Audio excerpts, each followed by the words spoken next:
ஒரு மருத்துவமனை படுக்கையில் கிடந்த நோயாளி சொன்னார், டாக்டர் என்னோட வாழ்வும் சாவும் உங்கள் கையில் தான் இருக்குது, ஏன்னா இப்போ எனக்கு ஆப்ரேஷன் பண்ண போகிறது நீங்கள் அப்படின்னார். பயப்படாதீங்க, எல்லாம் நாங்கள் பார்த்துக்குறோம்னார் டாக்டர். அதுக்கில்ல டாக்டர், நான் இது வரைக்கும் ஆஸ்பத்திரி பக்கமே வைத்தியத்துக்குன்னு வந்ததில்லை, இதுதான் எனக்கு முதல் ஆப்ரேஷன், அதுதான் பயமாக இருக்குன்னார் நோயாளி. டாக்டர் சொன்னார், எனக்கும் இதுதான் முதல் ஆப்ரேஷன், அதுக்காக நான் என்ன பயப்படுறேன்னா பாருங்க, தைரியமாக இருங்கன்னார். அதனால் நம்ம வாழ்க்கையை நாம் தான் தீர்மானிக்கணும். அப்படி அதை தீர்மானிக்கிற பக்குவம் நமக்கு வந்துட்டதுன்னா வாழ்க்கையில் வெற்றி நிச்சயம். அவர் ஒரு நாள் வீட்டு திண்ணையில் உட்காந்துருந்தாராம். அப்போது தெருவில் ஒரு பிச்சைக்காரன் அந்த வழியாக வந்திருக்கிறான், பிச்சை கேட்டிருக்கான். அந்த சமயத்தில் தர்மர் வேறு ஏதோ வேலையாக இருந்திருக்கிறார். அதனால் பிச்சைக்காரனை பார்த்து நாளைக்கு வா அப்படின்னு சொல்லிவிட்டார். அவனும் சரின்னு சொல்லிவிட்டு போயிட்டான். பீமன் இதை பார்த்துக்கிட்டு இருந்தான். உடனே அவன் என்ன செஞ்சான் தெரியுமா, ஒரு முரசை எடுத்துக்கிட்டு கிராமத்தை நோக்கி ஓடனான். முரசை அடிச்சுக்கிட்டு ஏதோ சொல்ல ஆரம்பிச்சிட்டான். தர்மருக்கும் இது தெரிய வந்தது. அவருக்கு ஒன்றும் புரியல. என்னாச்சு உனக்குன்னு கேட்டார். பீமன் சொன்னான், நான் கிராம மக்களுக்கு ஒரு செய்தியை தெரிவிக்க போகிறேன் அப்படின்னா. என்ன செய்தின்னார். எங்கள் அண்ணன் காலத்தை வென்றுட்டார் அப்படிங்கிற செய்தியை சொல்ல போகிறேன்னா. நான் காலத்தை ஜெயிச்சுட்டேனா, எதனால் அப்படி சொல்கிற அப்படின்னு கேட்டார். நீங்கள் பிச்சைக்காரனை நாளைக்கு வர சொன்னீங்களே, அதனால தான் அப்படின்னா. அதனால் என்னன்னார். நீங்கள் அவனை நாளைக்கு வான்னு சொன்னீங்க, நீங்கள் நிச்சயமாக நாளைக்கு இருப்பீங்களா? அந்த பிச்சைக்காரனை நாளைக்கு உயிரோடு இருப்பானா? நாளைக்கு நீங்கள் இருந்தாலும் பிச்சை போடக்கூடிய மனோபாவம் உங்களுக்கு இருக்குமா? பிச்சை நிச்சயம் போடுவீங்களா? நாளைக்கு வரைக்கும் அவன் பிச்சைக்காரனாகவே இருப்பாங்கிறது என்ன நிச்சயம்? நாளைக்கு உங்கள் சந்திப்பு நிச்சயம் நடக்குமா? அதனால தான் நீங்கள் காலத்தை ஜெயிச்சுட்டீங்க அப்படின்னு சொல்லி அவ்வளோ நிச்சயமாக நான் முடிவு பண்ணிவிட்டேன். அப்படி நீங்கள் நினச்சதுனால தான் அவனை நாளைக்கு வர சொல்லியிருக்கிறீங்க. இது எவ்வளவு பெரிய விஷயம், இதை மற்றவங்களுக்கு சொல்லாமல் இருக்கலாமா? நேரம் ஆகிட்டுது, நான் உடனே ஊருக்குள்ளே போய் இதை சொல்லணும், தாமதிக்க முடியாது. ஏன்னா இந்த நேரம் கடந்துட்டுதுன்னா அடுத்த நாழிகை எனக்கு கிடைக்குங்கிறது நிச்சயம் இல்லை அப்படின்னு பீமன் சொல்லி முடிச்சுட்டு புறப்படுறதுக்கு தயாரானான். தர்மர் அவசரமாக குறுக்கிட்டார். தம்பி கொஞ்சம் பொறு, நான் தவறு பண்ணிட்டேன். பரிபூர்ண சுதந்திரம் பெற்ற மனிதன் தான் அப்படி பேச முடியும், அப்படி வாக்குறுதி தர முடியும். அந்த பிச்சைக்காரனை இப்போவே கூப்பிடு, ஏதாவது உடனே கொடுத்து அனுப்பி வச்சு விட்றேன். நாளைக்கு என்ன நடக்குங்கிறது யாருக்கு தெரியும் அப்படின்னார். இந்த கதையிலேருந்து நாம் உணர்ந்து கொள்ள வேண்டிய உண்மை என்ன தெரியுமா? நிகழ்காலம் ஒன்று தான் நம்ம கையில் இருக்கிறது, அதை தவற விடாமல் சரியாக பயன்படுத்திக்கணும். கடந்த காலங்கிறது திரும்பி வர போகிறதில்ல, எதிர்காலங்கிறது இப்போ நம்மக்கிட்ட கிடையாது. அதனால் நிகழ்காலத்தை தான் நாம் பயன்படுத்திக்க முடியும். பிரிட்டிஷ் ஆட்சி நடந்துக்கிட்டு இருந்த காலம் 1920களின் கடைசி. அப்போ நடந்த ஒரு உண்மை நிகழ்ச்சி இது. ஒரு கல்யாண மாப்பிள்ளை ரயிலில் இறங்க போகிறார். அவரை வரவேற்க ஒரு ராஜ குடும்பமே காத்துக்கிட்டு இருக்குது. மங்களூர்லேருந்து இறங்குற அந்த மாப்பிள்ளை யார் தெரியுமா? ஒரு நாய். உண்மைதான், அந்த நாய்க்கு தான் கல்யாணம். சுதேசி சமஸ்தானத்து மன்னர்களில் ஒருத்தர் ஜூனாகட் மகாராஜா, அவரோட வளர்ப்பு நாய் ரோஷனாரா, அதுக்கு கல்யாணம் பண்ணி வைக்கணும்னு ஆசைப்பட்டார். மாப்பிள்ளை தேடினார். மங்களூர் மகாராஜாவோட வளர்ப்பு நாய் ஒன்று இருந்தது, பேரு பாபி. இது ரெண்டுக்கும் கல்யாணம் நடத்த முடிவு பண்ணார். திருமணத்துக்கு வேண்டிய எல்லா ஏற்பாடுகளையும் பண்ணுங்க அப்படின்னு உத்தரவு போட்டார். ஆயிரக்கணக்கான அழைப்புதழ்கள், பல சமஸ்தான மன்னர்கள், ஜமீன்தார்கள், பிரிட்டிஷ் அதிகாரிகள், பெரிய பணக்காரங்க, இப்படி நிறைய பேருக்கு அழைப்புதழ்கள் அனுப்பி வச்சாங்க. பத்திரிகையை பார்த்தவங்கெல்லாம் திகைச்சு போயிட்டாங்களாம். இருந்தாலும் என்ன பண்ணுறது, ராஜாவே அழைக்கிறார், போகாமல் இருக்க முடியுமா? அந்த சமயத்தில் நாட்டின் கவர்னர் ஜெனரலாக இருந்தவர் இர்வின் பிரபு, அவருக்கும் ஒரு பத்திரிகை போயிருக்குது. வாங்கி பார்த்ததும் அவருக்கு பயங்கர எரிச்சல். உடனே குப்பை தொட்டியில் போட்டுவிட்டாராம். மாட்சிமை தங்கிய பிரிட்டன் சக்கரவர்த்தியின் பிரதிநிதியான தன்னை கேவலம் ஒரு நாயின் திருமணத்துக்காக அழைக்கிறதா அப்படின்னு அவருக்கு ஆத்திரம். இருந்தாலும் கல்யாணம் பிரமாதமாக நடந்துதான். கல்யாணத்தன்னைக்கு பொண்ணுக்கு ஸ்பெஷல் குளியல், தண்ணீருக்கு பதிலாக வாசனை திரவியங்கள், பன்னீர், குளிச்சதுக்கு அப்புறம் அலங்காரம், வைர மாலை, முத்து மாலை, ஏகப்பட்ட அலங்காரம். மாப்பிள்ளையை அழைக்கிறதுக்கு ரயில்வே ஸ்டேஷனில் ராஜ குடும்பமே காத்துக்கிட்டு இருக்குது. அவங்களோட வளர்ப்பு நாய்கள் 250. அத்தனை நாய்களுக்கும் பட்டு துணி போத்தி இருக்குது, முத்து வடங்கள் அணிவிச்சிருக்கிறாங்க, எல்லாம் ராஜ நாய்கள். அதுகளையும் வீதியில் நடக்க விடலையாம். அதுகளை சுமந்துக்கிட்டு போக அலங்கரிக்கப்பட்ட யானைகள் காத்துக்கிட்டு இருக்குதாம். மாப்பிள்ளைக்கு வரவேற்பு எப்படி தெரியுமா? அது நடந்து வர்ற பாதை பூரா ரத்தன கம்பளம் விரிச்சிருக்குது. 2 பக்கமும் ராஜாங்க அதிகாரிகள் கைகட்டி நிற்கிறாங்க. அரசு படை வீரர்கள் அணிவகுப்பு மரியாதை செலுத்துகிறாங்க. அந்த நாய் ராஜ மரியாதையோடு நடந்து வருது. நகையெல்லாம் போட்டுக்கிட்டு வருது. அது திருமண மண்டபத்துக்கு வந்து சேருது. அங்கே கல்யாணம் அமோகமாக நடக்குது. இந்த திருமணத்தை முன்னிட்டு அந்த ஜூனாகட் சமஸ்தானத்துக்கு 3 நாள் விடுமுறை வேறு. கல்யாணத்துக்கு வந்திருந்தவங்களுக்கெல்லாம் ஏக தடபுடலாக விருந்து, நாட்டியம் எல்லாம் பிரமாதமாக நடந்துதான். இந்த கல்யாணத்தில் கலந்துக்க வந்திருந்த மற்ற சமஸ்தானத்து மன்னர்கள், திவான்கள், அரச குடும்பத்தினர், இப்படி அவங்க 700 பேராம். அவங்க வந்து போகிறதுக்காக விசேஷ ரயில்கள்லாம் வேற விட்டுருக்காங்க. கல்யாணம் முடிஞ்சதும் அந்த நாய் தம்பதிகளோட பெரிய பெரிய மன்னர்கள்லாம் ஒன்றா உட்காந்து சாப்பிட்டாங்களாம். ஏர் கண்டிஷன் அறையில் அந்த தம்பதிகள் கொஞ்ச காலம் வாழ்ந்துருக்கிறாங்க. கொஞ்ச நாளில் மாப்பிள்ளைக்கு மரியாதை குறைய ஆரம்பிச்சுட்டுது. வெளியில் துரத்தி விட்டாங்களாம். அந்த பெண் நாய் மட்டும் ராஜ போகங்களை அனுபவித்து வந்து தான். இந்த கல்யாணத்தை பார்த்துட்டு தொடர்ந்து மற்ற சமஸ்தானத்து மன்னர்களும் நாய் திருமணங்கள் நடத்த ஆரம்பிச்சுட்டாங்களாம். இது உண்மையில் நடந்திருக்குது. இப்படி அது இருக்கட்டும். இப்போ நம்ம கதைக்கு வருவோம். ஒரு ராஜாவுக்கு ரொம்ப நாள் கழித்து ஒரு குழந்தை பிறந்து தான். அரண்மனை ஜோசியரை கூப்பிட்டுருக்கார் ராஜா. ஜோசியரே, என் மகன் வருங்காலத்தில் சிறந்த வாழ் வீரனாக வரணும்னு ஆசைப்படுறேன். வருவானாங்கிறத கொஞ்சம் பார்த்து சொல்லுங்களேன் அப்படின்னாராம். ஜோசியர் சொன்னார், மன்னா, உங்கள் புள்ள வாழ் வீரனாக வர்றது கஷ்டம். ஆனால் அவரும் உங்களை மாதிரியே நாய்க்குட்டிகள் பேரில் பிரியமாக இருப்பார். அதுகளுக்கு கல்யாணமும் பண்ணி வைப்பார் அப்படின்னாராம். அது எப்படி கண்டுபிடிச்சிங்க அப்படின்னு கேட்டிருக்கார் ராஜா. அரசே, உங்கள் பிள்ளைக்கு வாழ் மேலே உள்ள பிரியத்தை காட்டிலும் நாய் மேலே உள்ள பிரியம் அதிகம்ங்கிறதுக்கான அறிகுறி இப்போவே தெரியுது. நல்லா கவனித்து பாருங்க. அவர் வாழ்னு கத்துறாரு அப்படின்னாரு.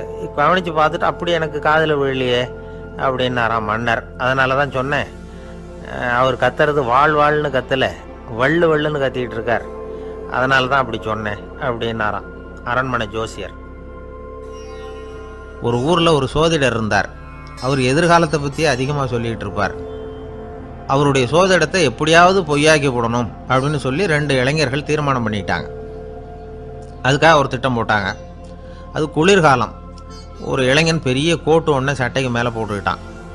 அந்த மேல் கோட்டுக்குள்ளே ஒரு புறாவை மறைச்சி வச்சுக்கிட்டான். 2 பேரும் அந்த சோதிடர் வீட்டுக்கு போகிறாங்க. அவரை பார்த்தாங்க. இதை பாருங்க, இந்த கோட்டுக்குள்ளே ஒரு புறாவை மறைச்சி வச்சிருக்கிறோம். அந்த புறா இப்போ உயிரோடு இருக்கா, இறந்து போச்சா, இதை நீங்கள் சொல்லணும். சரியாக சொல்லிவிட்டா உங்கள் ஜோசியத்தை நம்புகிறோம் அப்படின்னாங்க.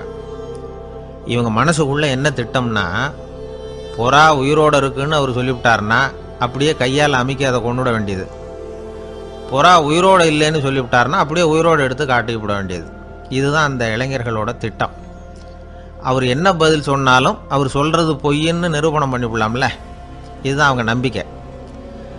இந்த சோதிடர் எல்லா வகையிலையும் தப்பிக்க முடியாதுன்னு அவங்க நம்பினாங்க. ஆனால் அந்த சோதிடர் சொன்ன பதில் இவங்களை திகைக்க வச்சுட்டுது. அவர் என்ன சொன்னார் தெரியுமா? உங்கள் கோட்டுக்குள்ளே இருக்கிற புறா உயிரோடு இருக்கா, செத்து போச்சா அப்படின்னு தானே கேட்குறீங்க. அது உங்கள் கையில் இருக்குது. அது சாகவும் இல்லை, உயிரோடவும் இல்லை. அந்த பறவையின் வாழ்வும் சாவும் உங்கள் கையில் தான் இருக்குன்னார். இவங்க தோல்வியை ஒத்துக்கிட்டாங்க. இந்த கதையை நமக்கு ஒரு உண்மையை உணர்த்துது. இன்றைய இளைஞர்கள் எதிர்காலங்கிற பறவையை தங்களுக்குள்ளே வச்சிருக்கிறாங்க. அந்த பறவையின் வாழ்வும் தாழ்வும் அவங்க கையில் தான் இருக்குது. நமது வாழ்க்கைங்கிறது நமது கையில். நாம் நல்லா இருக்கிறதும் இல்லாமல் போகிறதும் நாம தான் காரணம். ஒரு பூங்கா. அங்கே ஒருத்தர் நின்றுட்டு இருக்கிறார். நின்றுக்கிட்டே ஏதோ ஆழ்ந்த யோசனையில் இருக்கிறார். அந்த பக்கமாக இன்னொருத்தர் வந்தார். இவரை கவனித்தார். என்ன யோசனைன்னு கேட்டார். எப்படி எழுந்திருக்கிறதுன்னு யோசனை பண்ணிகிட்டு இருக்கிறேன்னார் அவர்.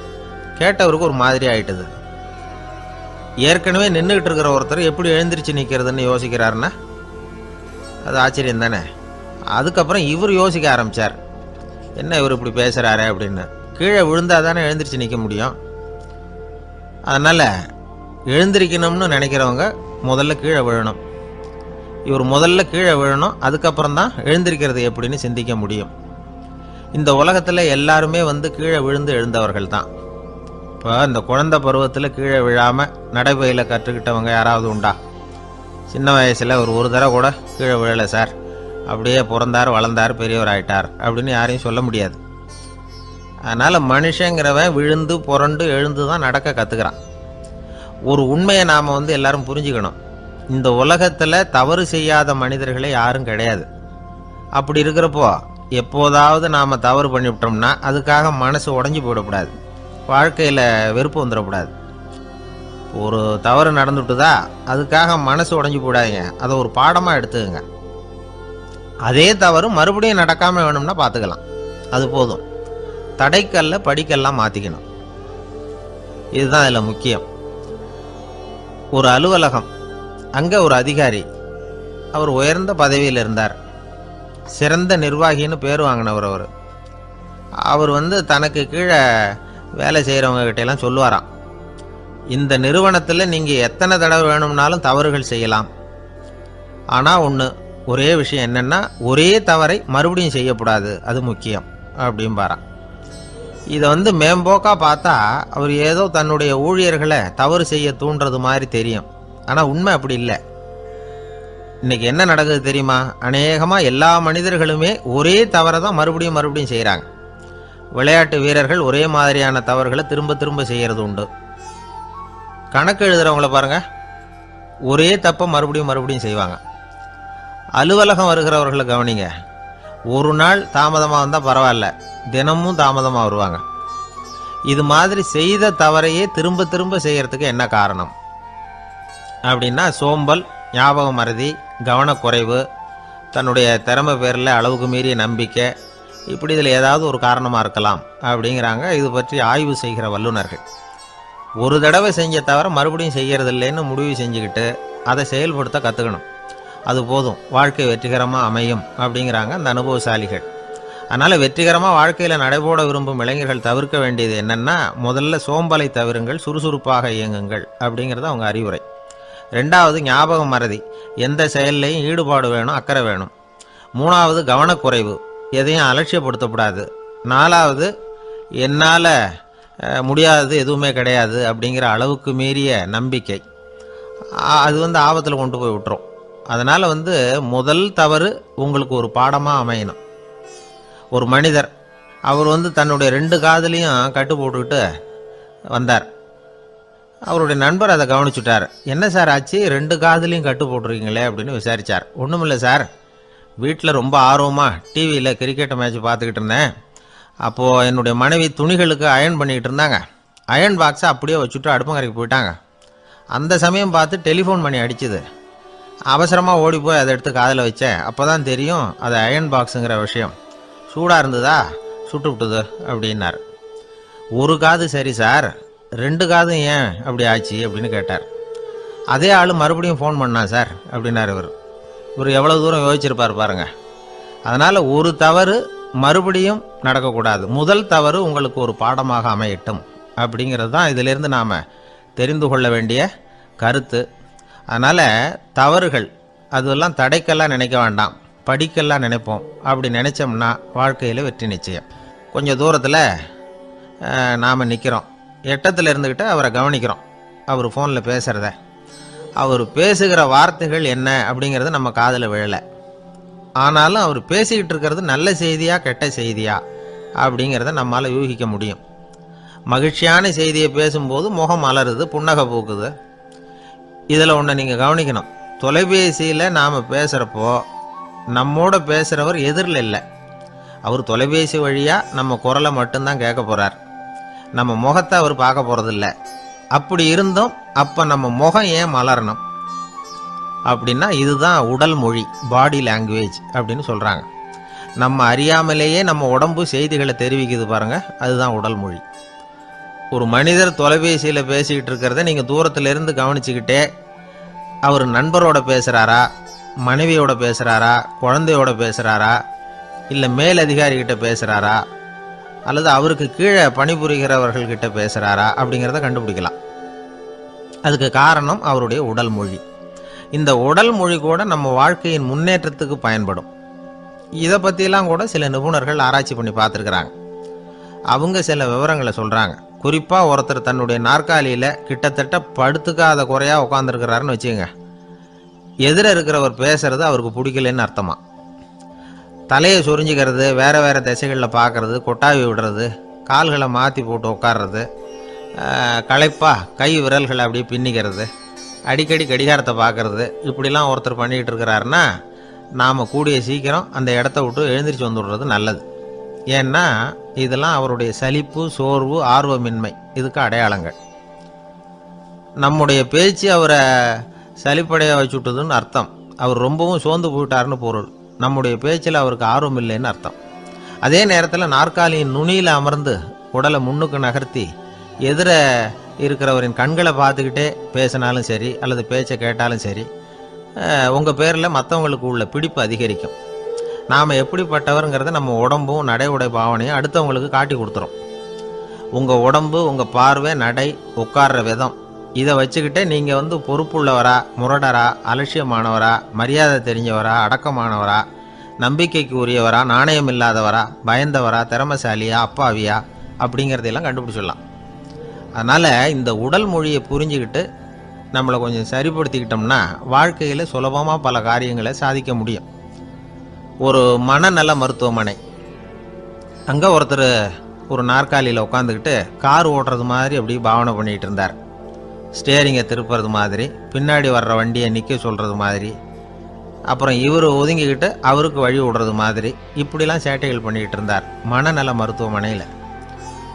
இதை பார்த்துக்கிட்டு இருந்த ஒருத்தர் பக்கத்தில் இருந்த இன்னொருத்தர்கிட்ட கேட்டார், இவர் ஏன் இப்படி பண்ணுறாரு, இவருக்கு ஏன் அப்படி வந்தது நிலைமை அப்படின்னு சொல்லி அவர் விசாரித்தார்.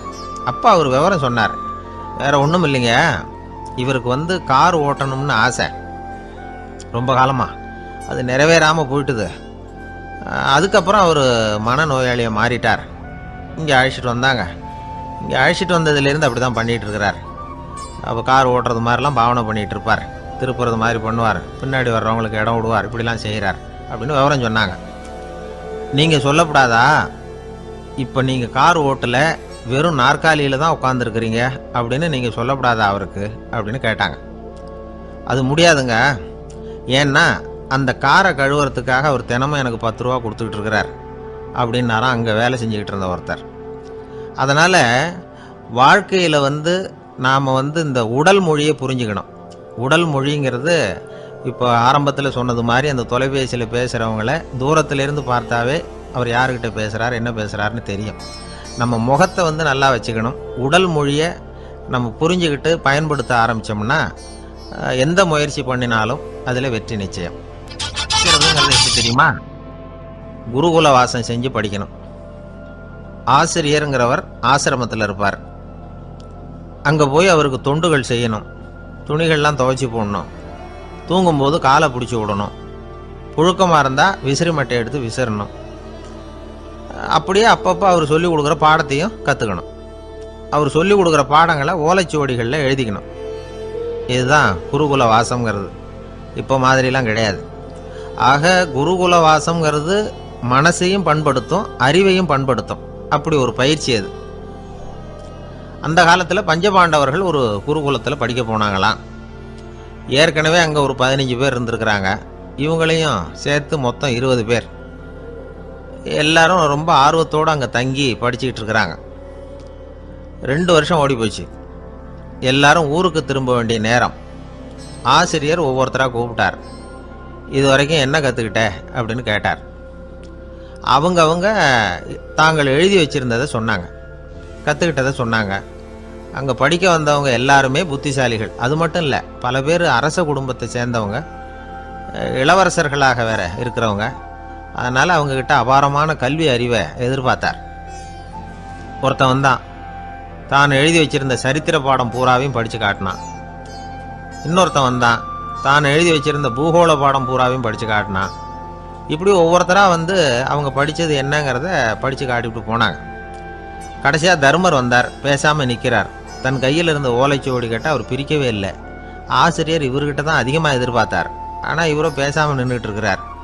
நீ என்ன கற்றுக்கிட்ட சொல்லு, ஓலைச்சுவடியை பிரித்து படினார் அந்த முனிவர். தர்மர் அசையவே இல்லை. மெதுவாக சொன்னார், ஐயா, நான் கற்றுக்கிட்டது ஒன்றே ஒன்று தான். அதுதான் வாழ்க்கையில் எனக்கு ரொம்ப முக்கியமான பாடமாக அமையும் அப்படின்னார். என்னது, என்கிட்ட 2 வருஷ காலமாக படிச்சுவிட்டு கடைசியில் கற்றுக்கிட்டது ஒன்று தானா அப்படின்னார் முனிவர். அவருக்கு ஒன்றும் புரியல.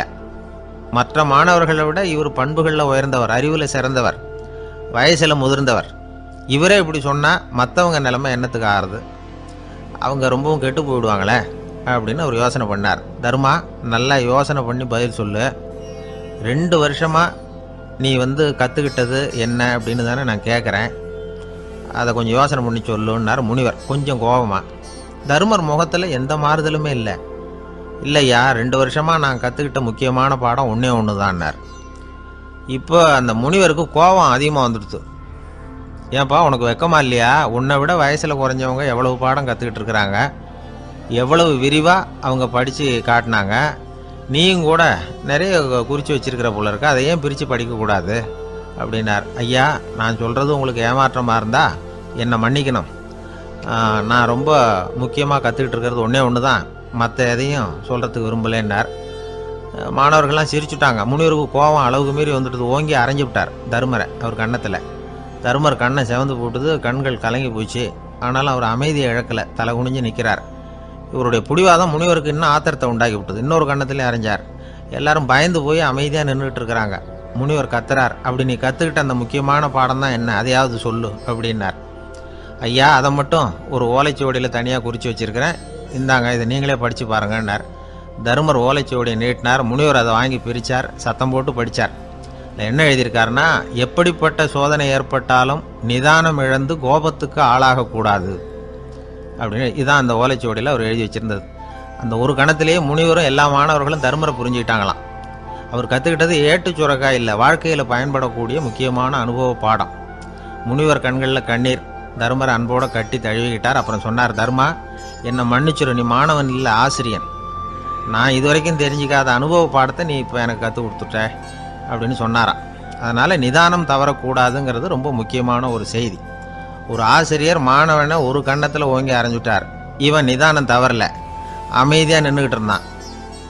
அவர் ஒரு தடவை அரைஞ்சதும் எப்படி உன்னால் நிதானம் தவறாமல் இருக்க முடிஞ்சுது அப்படின்னு கேட்டாங்க நண்பர்கள்.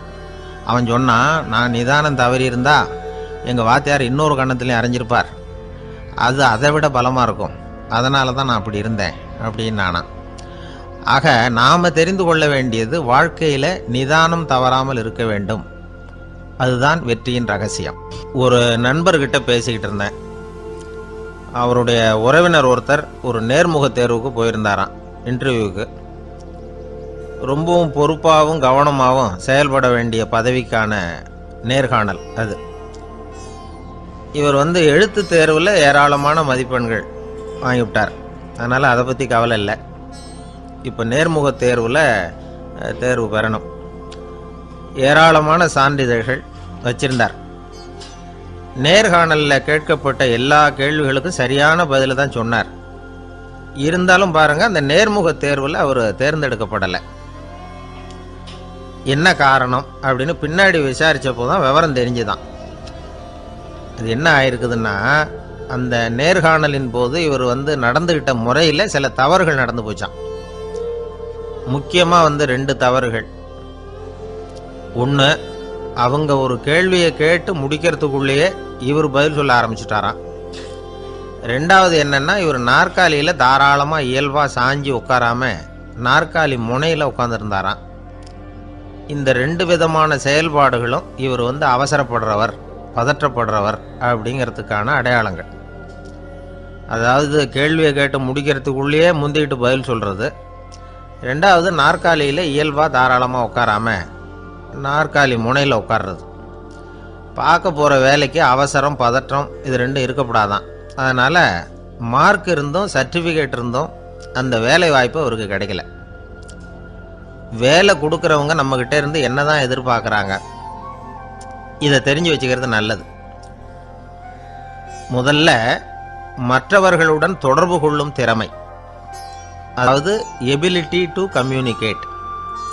நீங்கள் நினைக்கிறத அழகாக தொகுத்து வகைப்படுத்தி சொல்ல தெரியுதான்னு பார்ப்பாங்க. உங்கள் திட்டங்களை அடுத்தவங்க ஏற்றுக்கொள்ளக்கூடிய விதத்தில் வெளிப்படுத்துறதுக்கு உங்களால் முடியுதான்னு பார்ப்பாங்க. இதுக்கு என்ன செய்கிறது?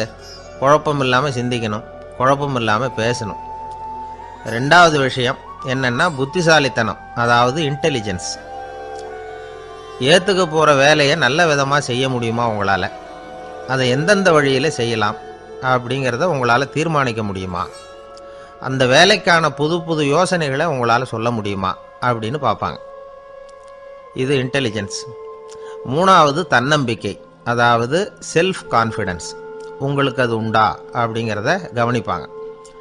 எந்த சூழ்நிலையையும் சமாளிக்கணும், எப்படிப்பட்ட மனிதர்களையும் சமாளிக்கிற தைரியம் வேணும், அடுத்தவங்களை நமக்கு சாதகமாக திருப்பக்கூடிய தன்னம்பிக்கை வேணும்.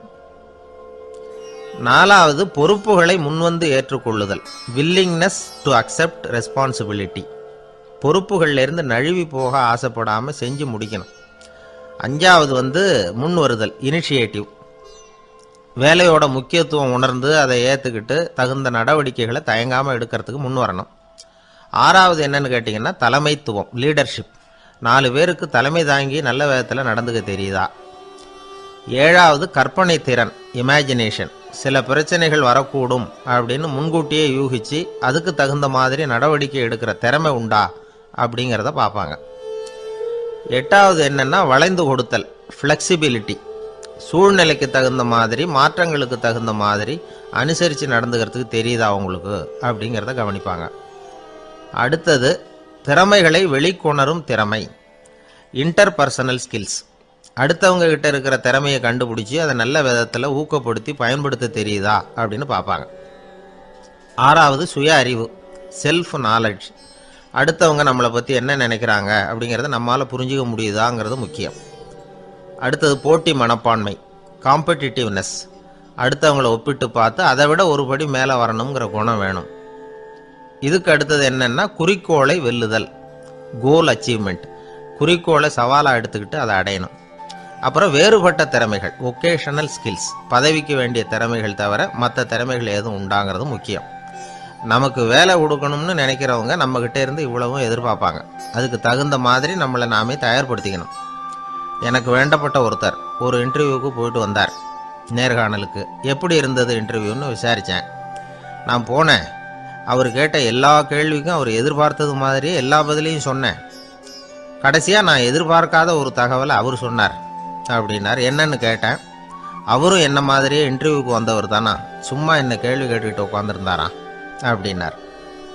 அதனால் ஒரு நேர்காணலுக்கு போகிறதுக்கு முன்னாடி என்ன எதிர்பார்க்குறாங்க அப்படிங்கிறத தெரிஞ்சுக்கிட்டு போனால் வெற்றி நிச்சயம்.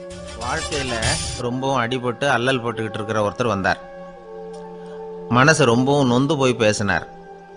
இந்த உலகத்தில் மனுஷனாக பிறந்ததை விட மாடாக பிறந்திருக்கலாம் சார் அப்படின்னார். திடீர்னு என்கிட்ட இப்படி சொன்னால் அதுக்கு நான் என்னங்க பண்ண முடியும் அப்படின்னேன். உங்ககிட்ட வரணும்னு தோணுச்சு, அதனால் வந்தேன் அப்படின்னார். சரிங்க, இப்படி ஒரு யோசனை வந்ததுக்கு என்ன காரணம் அப்படின்னு சொல்லி அவர்கிட்ட கேட்டேன். அதுக்கு அவர் சொன்னார், என் பையனுக்கு வேலை தேடுறேன் கிடைக்கல, பொண்ணுக்கு மாப்பிள்ளை தேடுறேன் கிடைக்கல, வீடு கட்டுறதுக்கு கடன் கேட்குறேன் கிடைக்கல. மாடாக பிறந்திருந்தா இது மாதிரி கவலையெல்லாம் கிடையாதுல்ல, பேசாமல் வைக்கோலை தின்னுக்கிட்டு அசை போட்டுக்கிட்டே கடந்து விடலாமே அப்படின்னார் அலட்சியமாக. அதுக்கப்புறம் தான் அவர் சொன்ன கருத்தை நானும் கொஞ்சம் அசை போட ஆரம்பித்தேன் மனசுக்குள்ள. இப்போது இயற்கையை பொறுத்த வரைக்கும் அது நாம் எல்லாரும் மகிழ்ச்சியாக வாழணும் அப்படின்னு தான் விரும்புது. விலங்குகள், பறவைகள், தாவரங்கள், அப்புறம் மற்ற உயிரினங்கள் எல்லாமும் நல்லபடியாக இருக்கணும் அப்படிங்கிறது தான் இயற்கையோட விருப்பம். அதில் ஒன்றும் சந்தேகம் இல்லை. இயற்கையோட அமைப்பை கொஞ்சம் கவனித்து பார்த்தா அதை நாம் நல்லா புரிஞ்சுக்கலாம். இருந்தாலும் இந்த ஆள் சொன்னதை கேட்ட பிறகு தான் ஒரு முக்கியமான வேறுபாடு புரிஞ்சுது. அதாவது இந்த உலகத்தில் உள்ள முக்கியமான பிரச்சனைகள் 6. அந்த 6 பிரச்சனைகளும் ஆடு மாடுகளுக்கு கிடையாது, மரம் செடி கொடிகளுக்கு கிடையாது. ஆனால் மனுஷன் அந்த 6 பிரச்சனைகளையும் சந்திக்க வேண்டியிருக்கு. சரி, அந்த 6 பிரச்சனைகள் என்னென்ன தெரியுமா? முதல்ல இந்த ஆடு மாடுலாம் நமக்குன்னு சொந்தமாக ஒரு வீடு இல்லையே அப்படின்னு கவலைப்பட்டுக்கிட்டு இருக்கிறது இல்லை. ஆனால் மனிதனுக்கு வீடு தேவைப்படுது. இது ஒரு வித்தியாசம். இப்போ 2வது பிரச்சனை என்னென்னா ஆடை பிரச்சனை. ஒரு கோழியோ சேவலோ நாம் போட்டுக்கிறதுக்கு ஒரு சட்டை இல்லையே அப்படின்னு கவலைப்படுறதில்ல. ஆனால் மனுஷனுக்கு அந்த கவலை உண்டு.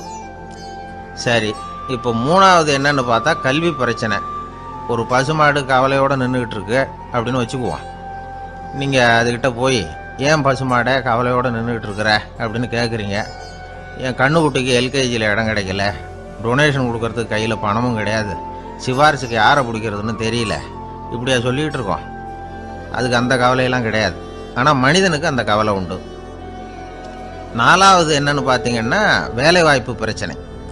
வேலை கிடைக்கலையே அப்படின்னு வேப்ப மரம் கவலைப்படுறதில்ல, ஆனால் மனுஷன் கவலைப்படுறான். 5வது என்னன்னு பார்த்தா கல்யாண பிரச்சனை. எருமை மாடு பசு மாடு எல்லாம் பொண்ணுக்கு மாப்பிள்ளை தேடிக்கிட்டாலே இது பேப்பரில் மணமகன் தேவை அப்படின்னு விளம்பரமாக கொடுக்குது, அதெல்லாம் கிடையாது. 6வது என்னன்னு பார்த்தீங்கன்னா பணம் சம்பந்தமான பிரச்சனை. ஆடு மாடுலாம் பணத்தை சேமிக்கணும்னோ ஏதாவது நிதி நிறுவனத்தில் முதலீடு பண்ணணும்னோ நினச்சிக்கிட்டு இருக்கிறதில்ல.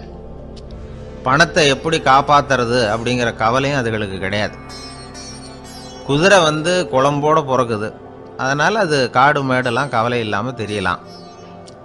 ஆடு உடம்புல ரோமத்தோடு பிறக்குது, அதனால் அது குளிரை பற்றி கவலைப்பட வேண்டிய அவசியம் இல்லை. ஆனால் மனுஷனை பார்த்தீங்கன்னா அவன் தான் ஒன்றுமில்லாமல் பிறக்கிறான்.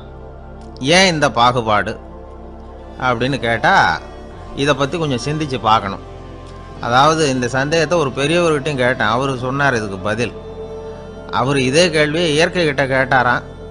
இயற்கை பதில் சொல்லிச்சான், வேற யாருக்கும் கொடுக்காத ஒரு வலுவான கருவியை, ஒரு பவர்ஃபுல் வெப்பன் மனுஷனுக்கு கொடுத்துருக்கிறேன்னு, அந்த கருவியை உபயோகப்படுத்தி அந்த 6 பிரச்சனையை மட்டும் இல்லை 6 கோடி பிரச்சனைகள் இருந்தாலும் அதையெல்லாம் சமாளிக்கலாம்.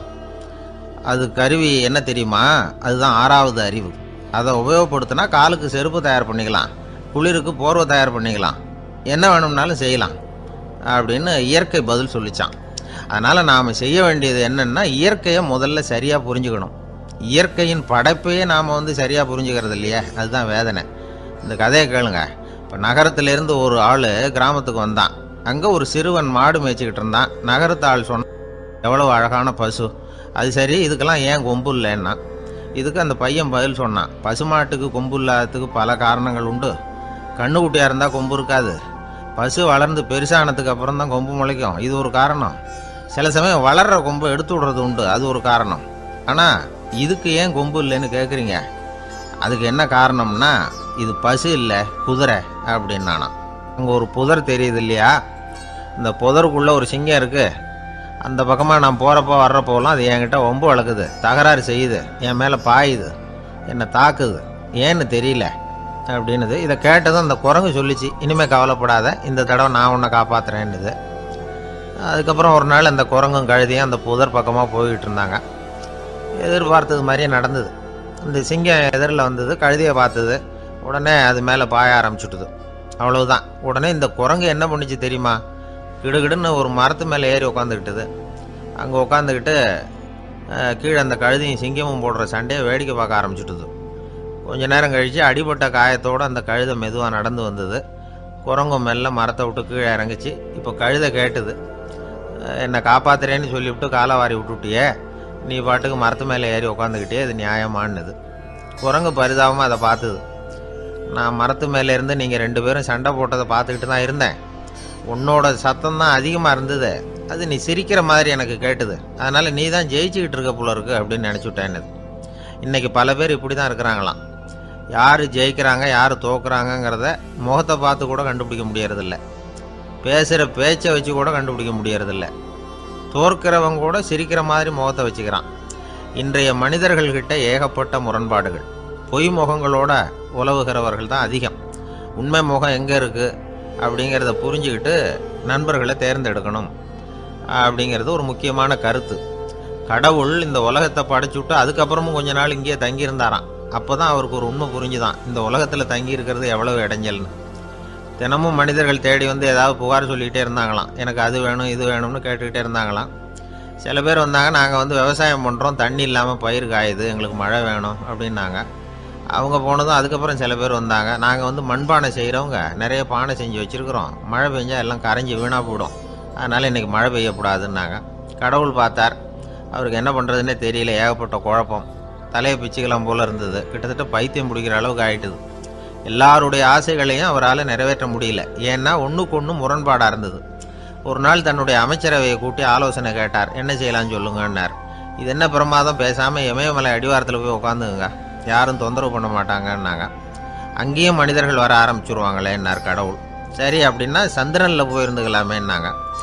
அங்கேயும் மனுஷன் குடி வர போகிறான் அப்படின்னார் கடவுள். வெகு தூரத்துக்கு அப்பால் உள்ள நட்சத்திர மண்டலத்துக்கு போயிடலான்னாங்க.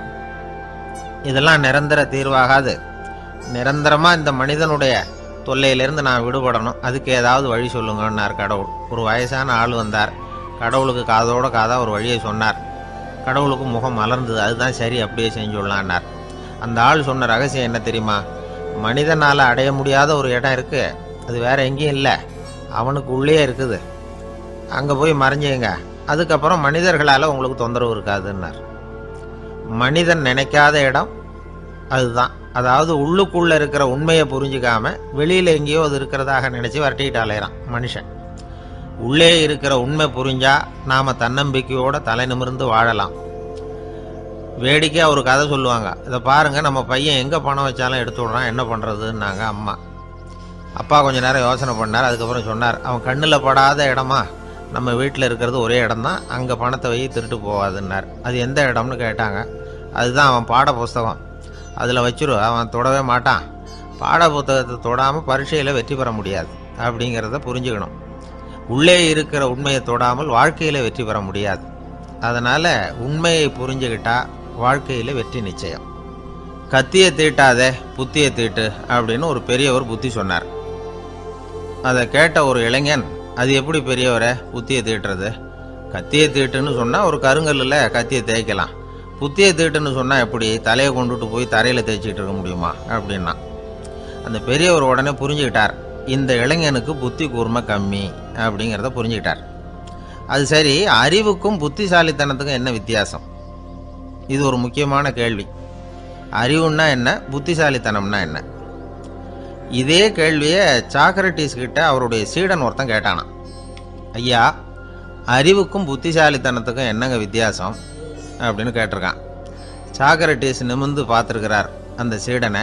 அதுக்கப்புறம் சொன்னாராம், நான் சொல்கிறேன் உன்னுடைய கேள்விக்கு பதில், ஆனால் அதுக்கு முன்னாடி நீ ஒரு காரியம் பண்ணணும்னாரான். என்னங்க செய்யணும் சொல்லுங்கன்றிருக்கான். அதோ பாரு, ஒரு பெரியவர் உட்காந்துருக்கிறாரு, அவர்கிட்ட போ, இங்கேருந்து பக்கத்தில் இருக்கிற அந்த கிராமத்துக்கு போய் சேர எவ்வளவு நேரம் ஆகும் அப்படின்னு கேட்டுட்டு வா அப்படி சொன்னார் சாக்ரட்டிஸ். சரின்னு சொல்லிவிட்டு இவன் போனான். அந்த பெரியவர் முன்னாடி போய் நின்னான். ஏங்க பெரியவரை, இங்கேருந்து அதோ தெரியுத அந்த கிராமத்துக்கு போய் சேர்றதுக்கு எவ்வளவு நேரம் ஆகும் அப்படின்னு கேட்டான். பெரியவர் நிமிர்ந்து பார்த்தார், ஆனால் பதில் எதுவும் சொல்லலை. இவன் மறுபடியும் ஒரு தடவை அதே கேள்வியை அவர்கிட்ட கேட்டான். என்னங்க, நான் கேட்குறது உங்கள் காதில் விழுதா? அந்த கிராமத்துக்கு போய் சேர்றதுக்கு எவ்வளோ நேரம் ஆகும் அப்படின்னு சொல்லி மறுபடியும் கேட்டான். அப்பவும் அவர் பதில் சொல்லலை. உடனே அவன் மனசுக்குள்ளே முடிவு பண்ணிக்கிட்டான், சரி பெரியவர் ஒரு மாதிரியாக தெரிகிறார், புத்தி சுவாதீனம் சரியில்லாத ஒரு மாதிரி தெரியுது அப்படின்னு நினச்சிக்கிட்டே வந்த வழியிலே திரும்பி வந்துட்டான். கொஞ்சம் தூரம் நடந்திருப்பான். இப்போ அந்த பெரியவர் மறுபடியும் கூப்பிட்டார், இளைஞனே இப்படி வாழ்னார். இவனுக்கு ஒன்றும் புரியல. மறுபடியும் திரும்பி நடந்தான். அவர் முன்னாடி போய் நின்னான். பெரியவர் சொன்னார், தம்பி, இங்கேருந்து அந்த கிராமத்துக்கு போய் சேர்றதுக்கு 5 நிமிஷம் ஆகும் அப்படின்னார். இப்போ அந்த இளைஞன் அந்த முதியவரை ஒரு மாதிரியாக பார்க்க ஆரம்பித்தான். அதுக்கப்புறம் கொஞ்சம் யோசித்தான். பிறகு அவர்கிட்டே கேட்டுட்டான், ஏங்க பெரியவரை, இதே பதிலை அப்போவே என்கிட்ட சொல்லியிருக்கலாமே, என்னை திரும்பி போன்னு சொல்லிவிட்டு பாதி தூரம் போனதுக்கப்புறம் மறுபடியும் கூப்பிட்டு அதுக்கப்புறம் இப்படி சொல்கிறீங்களே, இது நியாயமா அப்படின்னா. பெரியவர் சிரித்தார். அதுக்கப்புறம் சொன்னார், ஏன்பா, நீ எவ்வளவு வேகமாக நடக்கிறேங்கிறத பார்க்காம நீ கிராமத்துக்கு போய் சேர வேண்டிய நேரத்தை எப்படி என்னால் சொல்ல முடியும்? அதனால தான் உன்னை கொஞ்சம் தூரம் நடக்க விட்டு உன்னுடைய நடையின் வேகம், அந்த கிராமம் இருக்கிற தூரம் ரெண்டையும் கணக்கு போட்டு அதுக்கப்புறம் நேரத்தை சொன்னேன்னார். சீடன் வந்து தலை குனிந்தான். அப்படியே திரும்பி வந்து சாக்ரட்டிஸ் முன்னாடி நின்னான். சாக்ரட்டிஸ் இப்போ சொல்கிறார், தம்பி, அதுக்கு பேர் தான் புத்திசாலித்தனம். இந்த அறிவு கூர்மை வந்து எல்லா இளைஞர்களுக்கும் வரணும் அப்படிங்கிறதுக்காகத்தான் கத்தியை தீட்டாத புத்தியை தீட்டு அப்படின்னு பெரியவங்கள்லாம் சொல்லிகிட்டு இருக்கிறாங்க. புத்தியை தீட்டுறவங்கெல்லாம் வாழ்க்கையில் அறிவாளியாகிறாங்க, தீட்டாதவங்க கோமாளியாகிறாங்க. இதுதான் இன்றைக்கி நடக்கிறது. அதனால் அறிவு கூர்மைங்கிறது வேற.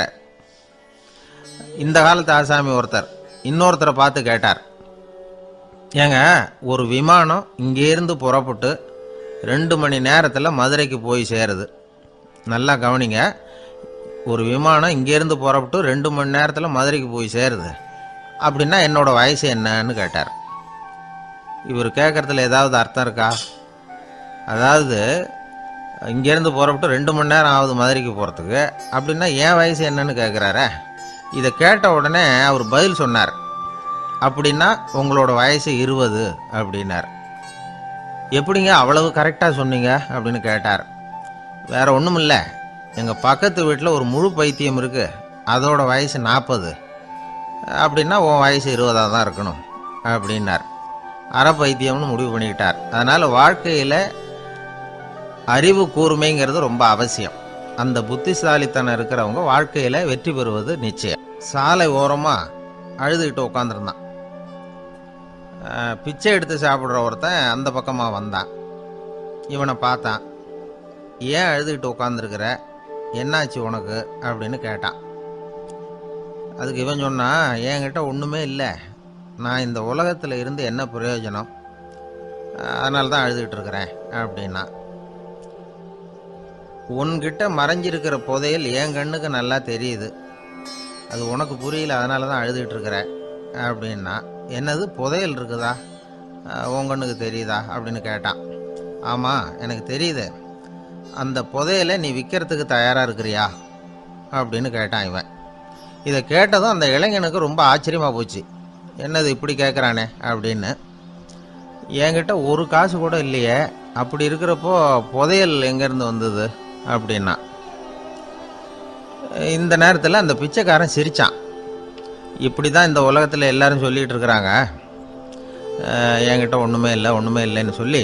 ஆனால் அவங்கக்கிட்ட தான் புதையல் இருக்குது, நீ வேணும்னா என் கூட வா, நம்ம நாட்டு அரசர்கிட்ட போவோம், உங்ககிட்ட இருக்கிற புதையலை அவர் நல்ல விலைக்கு எடுத்துக்குவார் அப்படின்னா. அது எப்படி உனக்கு தெரியும்னா, இதுக்கு முன்னாடியும் இது மாதிரி பல பேரை நான் ராஜா கிட்ட அழைச்சிட்டு போயிருக்கிறேன், அதனால தான் உன்னை பார்த்தேன், உன்னையும் கூப்பிடுறேன், நீ சரின்னு சொன்னால் உன்னை அழைச்சிட்டு போகிறேன், உங்ககிட்ட இருக்கிற புதையலை அவர் நல்ல விலை கொடுத்து எடுத்துக்குவார் அப்படின்னு சொன்னான். இவன் இப்படி சொல்கிறதும் அந்த இளைஞனுக்கு ஒன்றுமே புரியல. இது என்னது இந்த ஆள் இப்படி சொல்லிகிட்டு இருக்கிறான், நம்மக்கிட்ட என்ன இருக்குது, அதுவும் இல்லாமல் இவனே பிச்சை எடுத்து சாப்பிட்டுக்கிட்டு இருக்கிறான், இவன் போய் நம்மளை ராஜா கிட்ட அழைச்சிட்டு போகிறதா போகிறேங்கிறானே என்ன அப்படின்னு சொல்லி அவன் யோசனை பண்ணான். என்ன யோசிக்கிற, உனக்கு பணம் வேணும்னா என்னோட வா அப்படின்னா. இளைஞன் ஒரு முடிவுக்கு வந்தான். சரி, இங்கேயே உட்காந்துக்கிட்டு இருக்கிறத விட அங்கேயாவது போய் பார்ப்போமே, இங்கே அழுதுட்டு உட்காந்துருக்கிறதுல என்ன பிரயோஜனம், ஏதோ கூப்பிட்றான் போய் பார்த்துட்டு வருவோமே அப்படின்னு சொல்லி அவன் கூட புறப்பட்டான். பிச்சைக்காரன் முன்னாடி போயிட்டே இருக்கிறான், இந்த இளைஞன் பின்னாடி நடந்து போயிட்டுருக்கான். 2 பேரும் அரண்மனையை நோக்கி போகிறாங்க. பாதி வழி போயிருப்பாங்க. வழியில் அந்த பிச்சைக்காரன் சொன்னான், இதை பாரு, முன்னாடியே சில விஷயங்களை நாம் பேசிக்க வேண்டியிருக்கு, சரியாக தெளிவாக முடிவு எடுத்துக்கிட்டு அதுக்கப்புறம் ராஜாக்கிட்ட போகணும். ஏன்னா அங்கே போய் அது முடியாது இது முடியாதுன்னு நாம் நமக்குள்ளே சண்டை போட்டுக்கிட்டு இருக்க முடியாது. ராஜாவுக்கு விலையை பற்றி கவலையே இல்லை, எவ்வளவு சொன்னாலும் நமக்கு பணம் கிடைச்சிரும். ஆனால் அதுக்கப்புறம் நான் இதை விற்கிறதுக்கு தயாராக இல்லைன்னு சொல்லிடக்கூடாது. அதனால் புதையலை விற்கிறதா இல்லையாங்கிறத இங்கேயே தெளிவாக முடிவு செஞ்சுக்கணும், இல்லைன்னா ராஜா கிட்ட போய் அங்கே போய் குழப்பிக்கிட்டு இருக்க முடியாது அப்படின்னு சொன்னான். இளைஞனுக்கு ஒன்றுமே புரியல. என்ன சொல்கிற நீ, என்கிட்டயா புதையலா, எங்கே இருக்குது அப்படின்னு சொல்லி குழம்பி போனான். இப்போ அந்த பிச்சைக்காரன் சொன்னான், இதை பாரு, இப்போ உதாரணத்துக்கு உன்னுடைய கண்களை எடுத்துக்கோ, அதுக்கு நீ என்ன விலை கேட்டுற போகிற, நான் அதுக்கு ராஜா கிட்டே இருந்து ஒரு 50,000 ரூபா வாங்கி தர முடியும். உன்னுடைய இருதயத்தை கொடுக்குறியா, 20 லட்சம் ரூபா வாங்கி தரேன். மூளையை கொடுக்குறியா, 30 லட்சம் வாங்கி தரேன். என்ன சொல்கிற அப்படின்னு சொல்லி இந்த பிச்சைக்காரன் பேசிக்கிட்டே போகிறான். இளைஞனுக்கு கோபம் வந்துட்டுது. என்ன உளர்ற, உனக்கு என்ன பைத்தியமா, கண்ணையும் மூளையையும் இருதயத்தையுமா விற்பாங்க, என்ன விலை கொடுத்தாலும் அதையெல்லாம் நான் விற்கிறதுக்கு தயாராக இல்லை, நான் விற்க மாட்டேன், அதை கொடுத்துட்டு நான் என்ன பண்ணுறது, இப்படி நான் மட்டும் இல்லை யாருமே இதை விற்கிறதுக்கு தயாராக இருக்க மாட்டாங்க அப்படின்னு சொன்னான் அந்த இளைஞன். இவன் இப்படி சொன்னதும் அந்த பிச்சைக்காரன் வாய் விட்டு சிரிக்க ஆரம்பிச்சுட்டான். இப்போ பைத்தியமானது நானா நீயா, லட்சக்கணக்கான கோடிக்கணக்கான ரூபாய் பொறுமானம் உள்ள பொருள்களை உங்ககிட்டயே வச்சுக்கிட்டு விற்க முடியாதுன்னு சொல்கிற நீ தான் ஏழை. என்கிட்ட ஒன்றுமே இல்லைன்னு மரத்தடியில் உட்காந்து அழுதுகிட்டு இருக்கிறியே அப்படின்னு சொன்னான். இன்றைக்கி பார்த்தீங்கன்னா பல பேர் தன்கிட்ட புதைஞ்சிருக்கிற ஆற்றலை புரிஞ்சிக்க முடியாமல் அவதிப்பட்டுக்கிட்டு இருக்கிறாங்க. நம்மக்கிட்ட என்ன இருக்குங்கிறது அவங்களுக்கு தெரியறதில்ல. அதனால தான் என்கிட்ட ஒன்றுமே இல்லைன்னு சொல்லி அழுதுகிட்டு இருக்கிறாங்க. இதை விளங்க வைக்கிறதுக்கு பெரியவங்க சொல்கிற கதை இது. நம்மக்கிட்ட இருக்கிற புதையலை நாம் தான் தோண்டி எடுக்கணும். உண்மையான புதையலுங்கிறது உள்ளே இருக்குது. ஆனால் அதை வெளியில் தேடுற ஆசாமிகள் தான் அதிகம். சராசரி மனித இயல்பு அப்படி. நம்மக்கிட்ட விலை மதிக்க முடியாத பகுத்தறிவு இருக்குது. அதை வச்சுக்கிட்டு வாழ்க்கையில் முன்னேறத்துக்கு முயற்சி பண்ணணும். என்கிட்ட ஒன்றுமே இல்லைன்னு நினச்சி ஓரமாக உட்காந்துடக்கூடாது. முயற்சி செஞ்சால் முடியாத காரியம் எதுவுமே இல்லை. ஒரு ரயில்வே ஸ்டேஷன் பக்கம் வெளியில் ஒரு டாக்ஸி நின்றுக்கிட்டு இருந்தது. அந்த பக்கமாக வந்த ஒருத்தர் டாக்ஸி டிரைவரை பார்த்து சொன்னார், ஐயா, உங்கள் வண்டியில் பின் சீட்டில் ஒரு மணி பர்ஸு கிடக்கு, யாரோ மறந்து விட்டுட்டு போயிருக்கிறாங்க அப்படின்னாரு. இல்லை அது காலி பர்ஸு தான், நான் தான் அதை அங்கே போட்டு வச்சுருக்கிறேன்னார் டிரைவர். ஏன்னு கேட்டார் அவர். இதுக்கு டிரைவர் சொன்னார், அதை பார்க்குற யாராவது அதை எடுத்துக்கலாம்ங்கிற ஆசையிலையாவது சவாரிக்கு வருவாங்க, அதுக்காக தான் போட்டு வச்சுருக்கிறேன் அப்படின்னார். ஒரு நண்பர் அவசரமாக என்கிட்ட ஓடி வந்தார். அப்புறம் சொன்னார், என்னால் நம்பவே முடியல சார், என் பையனா இப்படி அப்படின்னு சொல்லி ஆச்சரியப்பட்டார். உங்கள் பையன் அப்படி என்ன தான் செஞ்சுட்டான்னு கேட்டேன். என்னால் முடியாத ஒரு காரியத்தை அவன் சுலபமாக செஞ்சுட்டான் சார் அப்படின்னார். அது என்ன, உங்களால் முடியாத காரியத்தை அவன் செஞ்சுட்டாங்கிறீங்க, அது என்ன காரியம்னு தான் சொல்லுங்களேன். என்ன 5ஆம் வகுப்பில் அவன் ஒரே தடவையில் பாஸ் ஆகிட்டான் சார், அதாவது ஒரே அட்டம்ப்டில் பாஸ் ஆகிருக்கிறான் அப்படின்னார் மூச்சு வாங்க. கஷ்டப்பட்டு பரீட்சை எழுதினவன் அவன், இவருக்கு மூச்சு வாங்குது. நம்மால் செய்ய முடியாத ஒரு காரியத்தை இன்னொருத்தர் செய்யும்போது அது நமக்கு ஆச்சரியமாக தெரியுது. இப்போ சர்க்கஸ் பார்க்குறோம், அங்கே ஒருத்தர் அந்த இடத்துல தொங்குறார். அதை பார்க்குறப்போ அது நமக்கு ஆச்சரியமாக தெரியுது. ஏன்னா அது மாதிரி அந்த இடத்துல தொங்குறதுங்கிறது நம்மால் முடியாத காரியம். நம்மால் முடியாத ஒன்றை அடுத்த ஒருத்தர் ரொம்ப சுலபமாக செய்கிறப்போ நாம் மருள்வது இயற்கை. இதைத்தான் தொல்காப்பியம் மருட்கை அப்படின்னு சொல்லுது. இந்த வியப்பு இருக்குதே, இது 4 வகையில் ஏற்படுதான். அதையும் தொல்காப்பியம் தான் சொல்லுது. அது என்ன 4 வகை அப்படின்னா, முதல் வகை எப்படின்னா புதுமையான அரிய செயல்களை செய்வது. 2வது வகை என்னென்னா பெரிய செயல்களை செய்கிறது. 3வது வகை எப்படின்னா மிக நுட்பமான செயல்களை செய்கிறது. 4வது வகை ஆக்கம் தரும் செயல்களை செய்கிறது. புதுமை, பெருமை, சிறுமை, ஆக்கமோடு மதினம் சாலா மருட்கை 4 அப்படிங்கிறது தொல்காப்பியம். இன்னைக்கு விஞ்ஞானம் புதுசாக எதையோ கண்டுபிடிச்சிக்கிட்டு இருக்குது. அந்த கண்டுபிடிப்புகளை எல்லாம் பார்க்குறப்போ ஆரம்பத்தில் ஆச்சரியமாக இருக்குது, அதுக்கப்புறம் நமக்கு பழகி போடுது. இப்போ வானொலி பெட்டி புதுசாக வந்தப்போ அதை சுற்றி எவ்வளவு கும்பல், ஒரு பெட்டி பேசுது அப்படிங்கிறது எவ்வளவு வியப்புக்குரிய விஷயம். இப்போ யாரும் வானொலி பெட்டியை ரொம்ப ஆச்சரியத்தோடு பார்க்கறதில்ல. வச்சிருந்தா தான் ஆச்சரியமாக பார்ப்பாங்க சில பேர். இந்த காலத்தில் இப்படி வச்சிருக்கிறாரேன்னு சொல்லி மாறா அதை அலட்சியமாகவும் பார்க்க ஆரம்பிச்சுட்டாங்க. மதினம் சாலா மருட்கை அப்படின்னு ஒரு சொற்றொடர் வருது பாருங்க, அதில் கருத்தாழம் உண்டு. எதை பற்றியும் போதுமான அளவு புரிஞ்சிக்காதப்போ ஒருத்தர் ஆச்சரியப்படுறார். புரிஞ்சுக்கிட்டதுக்கு அப்புறம் ஆச்சரியம் மறைஞ்சு போடுது. மிக நுட்பமான செயல்களும் நம்மளை ஆச்சரியப்பட வைக்குது. ஒரு அரிசியில் ஒரு திருக்குறள் எழுதி காட்டுறாங்க, ஒரு முட்டை ஓட்டுக்குள்ளே ஓவியம் தீட்டி காட்டுறாங்க. கருங்கல் சிற்பங்களில் எவ்வளவு நுட்பமான வேலைப்பாடுகள், அதையெல்லாம் பார்த்து ஆச்சரியப்படுறோம். இது மாதிரியே ஆக்கப்பூர்வமான செயல்களும் நம்மளை வியப்பில் ஆழ்த்தும். குப்பை கூலங்களை கூட வாழ்க்கைக்கு பயன்படுகிற பொருளாக மாற்றுகிறவர்கள் இருக்கிறாங்க. அவங்களுடைய செயல் நமக்கு ஆச்சரியத்தை தருது. இடைக்காட்டு சித்தர்னு ஒருத்தர் இருந்தார். அவர் பாடிய 30 நூலில் ஒரு பாட்டு வருது. ஆற்றல் பிறர் அறிதலின் ஆகம் கிளர்வு உறுதலின் கற்று அறிபாணர் கெழுமிய கோடலின் தோற்றம் உருகவே போற்றல் சால் வியப்பே. ஒருத்தருடைய ஆற்றல் தெரியாமல் இருந்தது, அவருடைய அரிய செயல்களை பார்க்கும்பொழுது வியப்பாக இருந்தது, மனசுக்குள்ள கிளர்ச்சி. பாவலர்கள் இவர்கள் புகழப்பாடி மற்றவர்களும் தெரிந்து கொள்ளுமாறு செய்கிறார்கள். ஆக எல்லா வகையிலையுமே மக்கள் தங்களுடைய வாழ்க்கையில் முன்னேறுவதற்கு வழிகாட்டுகிற ஒரு மெய்ப்பாடு தான் வியப்புங்கிறது. இன்னைக்கு இளைஞர்கள் இதை நல்லா புரிஞ்சுக்கணும். ஆச்சரியப்படுங்கள், ஆச்சரியப்பட வைப்பீர்கள். இந்த காலத்தில் நம்ம எப்படியெல்லாமோ ஆச்சரியப்பட வைக்கிற அதிசய மனிதர்கள் இருக்கிறாங்க. ஒரு ஆளை பிடிச்சி ஜெயிலுக்கு கொண்டுகிட்டு வந்தாங்க. சிறை அதிகாரி அவனை ரொம்பவும் ஆச்சரியமாக பார்த்தார். இவன் கேட்டான், ஏன் சார் அப்படி பார்க்குறீங்க, நான் இப்போ இங்கே வந்தது உங்களுக்கு ஆச்சரியமாக இருக்கா அப்படின்னு கேட்டான். இதுக்கு சிறை அதிகாரி சொன்னார், நீ இப்போ இங்கே வந்ததில் எனக்கு ஒன்றும் ஆச்சரியம் இல்லைப்பா. ஏற்கனவே நீ இங்கேருந்து விடுதலை ஆகி போய் 6 மாதம் ஆச்சு. இவ்வளவு லேட்டாக திரும்பி வர்றியா, அதுதான் எனக்கு ஆச்சரியம் அப்படின்னாராம். இது ஒரு வகையான ஆச்சரியம். ஆனால் வாழ்க்கையில் வியப்புங்கிறது ஒரு தேவைப்படுகிற மெய்ப்பாடு. ஆச்சரியப்படுவோம், ஆச்சரியப்பட வைப்போம்.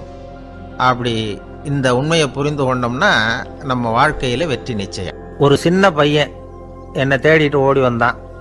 ஒரு கதை சொல்லுங்கன்னா, சொந்தமாக எதுவும் தெரியாதேன்னு. உங்களுக்கு சொந்தமாக எதுவும் தெரியாதுன்னு எனக்கும் தெரியும் அப்படின்னா. இந்த பையன் அடிக்கடி என்கிட்ட வந்து கதை கேட்குறவன். அதனால் என்னோட ரகசியம்லாம் அவனுக்கு அத்துப்படி. அதனால தான் அவ்வளவு தெளிவாக அடித்து விட்றான். சரி, இப்போ என்ன செய்யலாம்னு. பழைய கதை ஏதாவது ஒன்று சொல்லுங்களேன்னா. உனக்கு கிருஷ்ணதேவராயரை தெரியுமான்னு. அவர்கிட்ட நேரில் பழக்கம் இல்லை, ஆனால் அவரை பற்றி புஸ்தகத்தில் படிச்சிருக்கேன்னா. சரி, இவங்கிட்ட மேற்கொண்டு பேச்சு கொடுத்தா நம்மளை ஒரு மாதிரி ஆக்கி விடுவான் அப்படிங்கிறத யூகம் பண்ணிக்கிட்டு அவனை உட்கார வச்சு கடைசி வரைக்கும் குறுக்க பேசக்கூடாது அப்படின்னு ஒரு கண்டிஷனையும் போட்டுட்டு அந்த கதையை சொன்னேன். ஒரு சமயம் கிருஷ்ணதேவராயர் சமஸ்தானத்துக்கு ஒரு பெரிய வித்வான் வந்து சேர்ந்தாராம். என்னோட போட்டி போடுறதுக்கு இந்த ஊரில் யாராவது இருக்கீங்களா அப்படின்னு சவால் விட்டாராம். அந்த ஊரில் இருந்த பெரிய பெரிய வித்வான்லாம் இது ஏதுனா வம்பா போச்சுன்னு நினைக்க ஆரம்பிச்சிட்டாங்க. யாரும் அந்த ஆளோட போட்டி போடுறதுக்கு தயாராக இல்லை. எல்லாரும் நடுங்கிக்கிட்டு இருக்கிறாங்க. அந்த நேரத்தில் ஒருத்தன் மட்டும் தைரியமாக முன்னுக்கு வந்தான். அது யாருன்னா தெனாலிராமன். அந்த சமஸ்தானத்தில் விகட கவி அவன். என்ன அனுப்புங்க போட்டிக்கு, நான் ஜெயிச்சு காட்டுறேன்னா. உனக்கு அவ்வளவு தைரியம் இருக்குதா அப்படின்னு கேட்டாங்க. தைரியம் மட்டும்தான் என்கிட்ட இருக்குது. ஆனால் தைரியம் இருந்தால் அதிர்ஷ்டம் தேடிட்டு வருங்கிறது எனக்கு தெரியும் அப்படின்னா. அடுத்த நாள் போட்டி ஆரம்பமாச்சு. அந்த பெரிய வித்வான் வந்து நின்னார். தெனாலிராமன் எதிரில் வந்து நின்னான். அந்த வித்வான் ஒரு விரலை காட்டினார். தெனாலிராமன் பதிலுக்கு 2 விரலை காட்டினான்.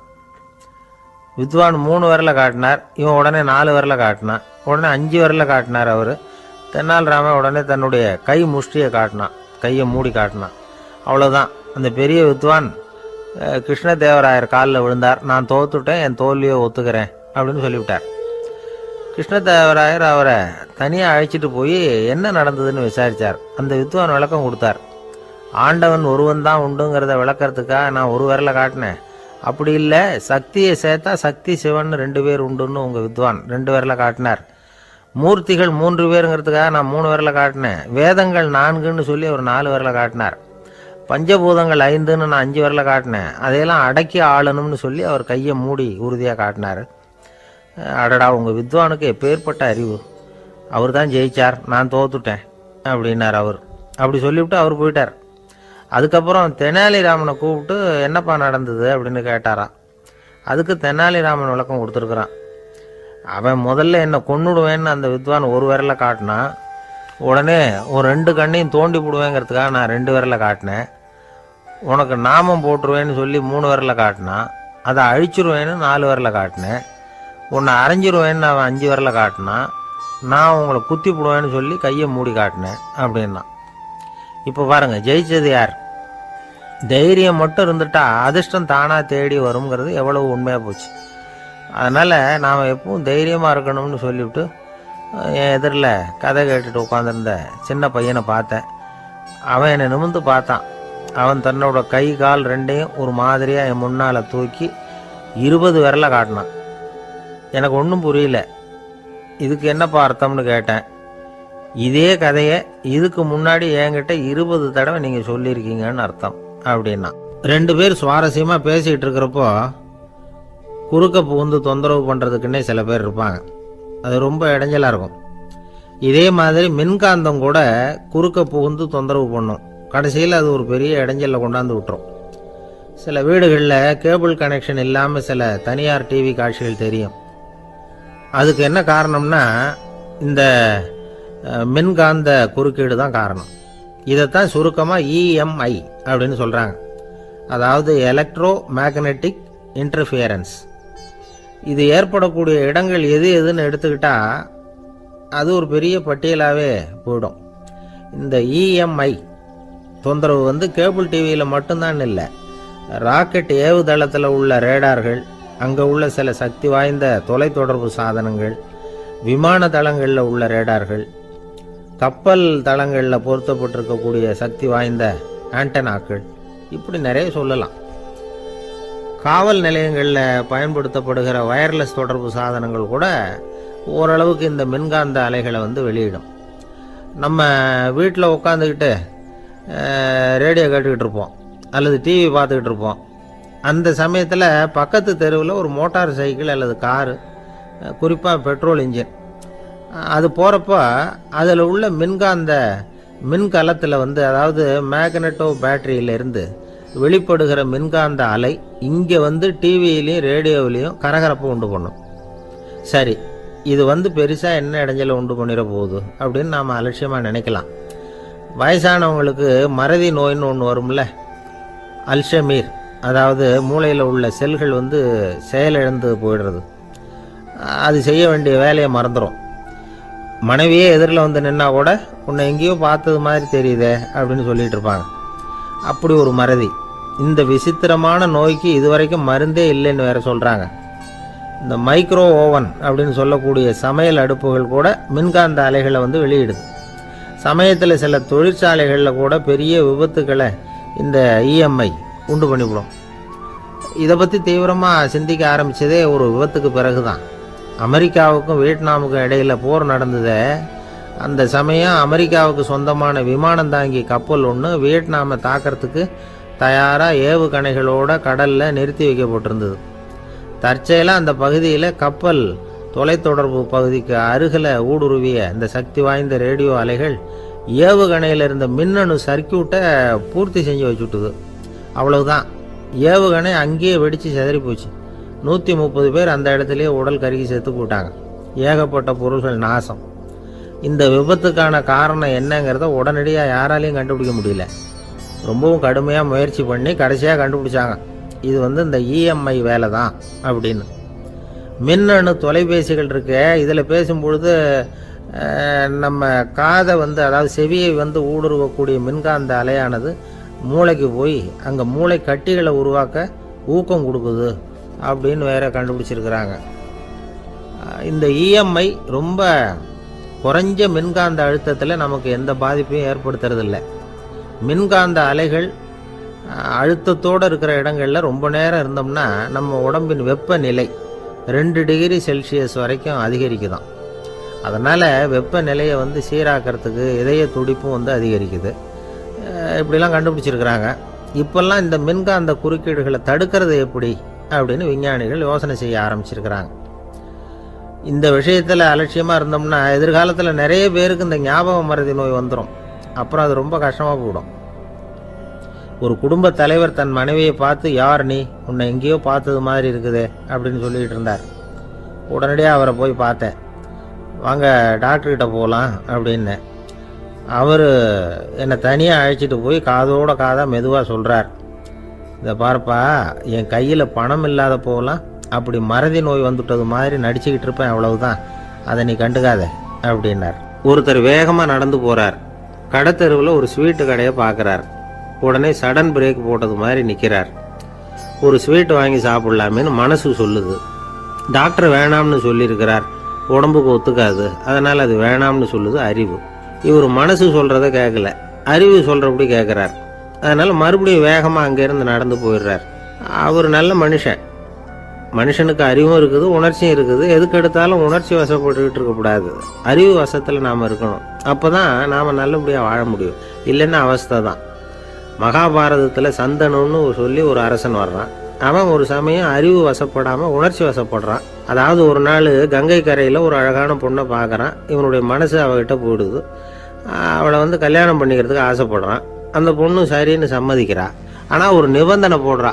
அந்த நிபந்தனைக்கு சம்மதம்னு சொன்னாதான் உன்னை கல்யாணம் பண்ணிக்குவேன்னு சொல்கிறா. சரி, அவள் போட்ட நிபந்தனை என்ன தெரியுமா? இது மாதிரி, நான் உங்கள் மனசு புண்படுற மாதிரி எந்த காரியம் பண்ணாலும் நீங்கள் என்ன ஏன்னு கேட்கக்கூடாது, நான் செய்கிற காரியத்தை தடுக்கவும் கூடாது. அப்படி நீங்கள் செஞ்சால் அடுத்த கணமே நான் உங்களை பிரிஞ்சு போயிடுவேன். இதுதான் அந்த பொண்ணு போட்ட நிபந்தனை.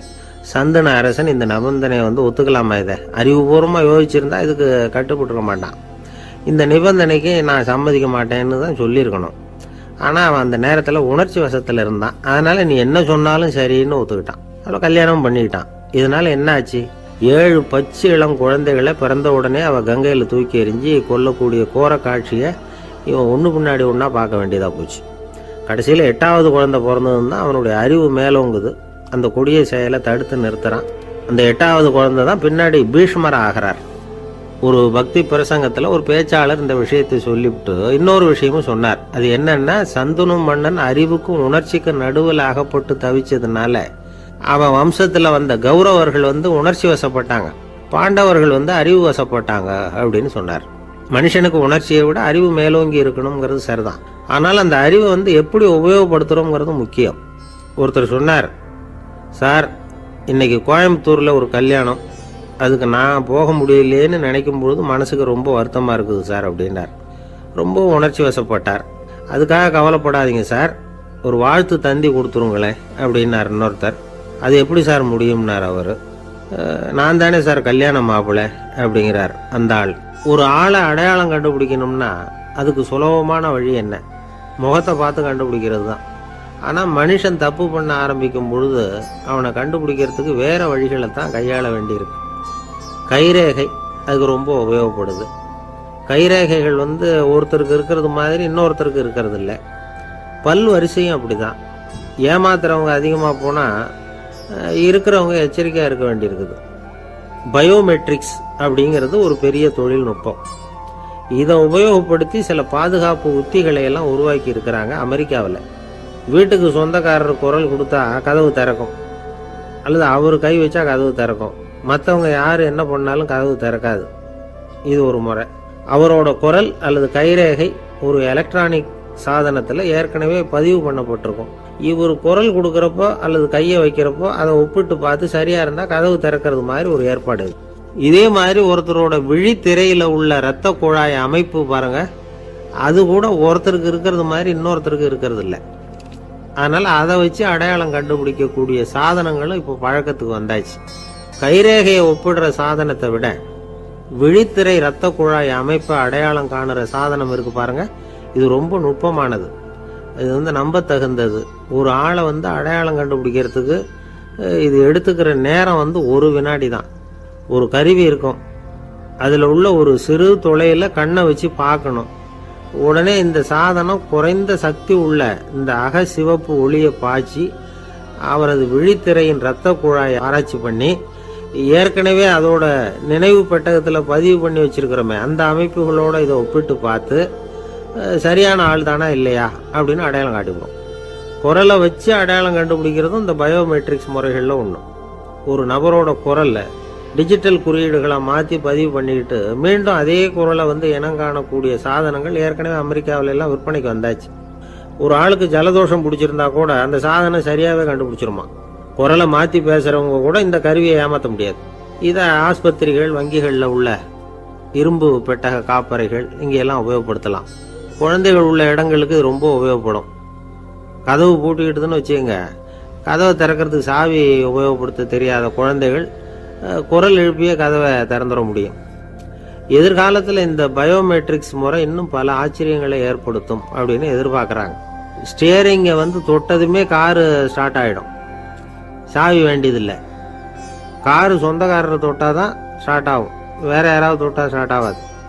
ஒரு மனுஷனோட நடை, அவர் டைப்ரைட்டரை தொடுகிற விதம், இதையெல்லாம் வச்சு கூட ஆளை அடையாளம் காணக்கூடிய தொழில்நுட்பம் வரலாம்.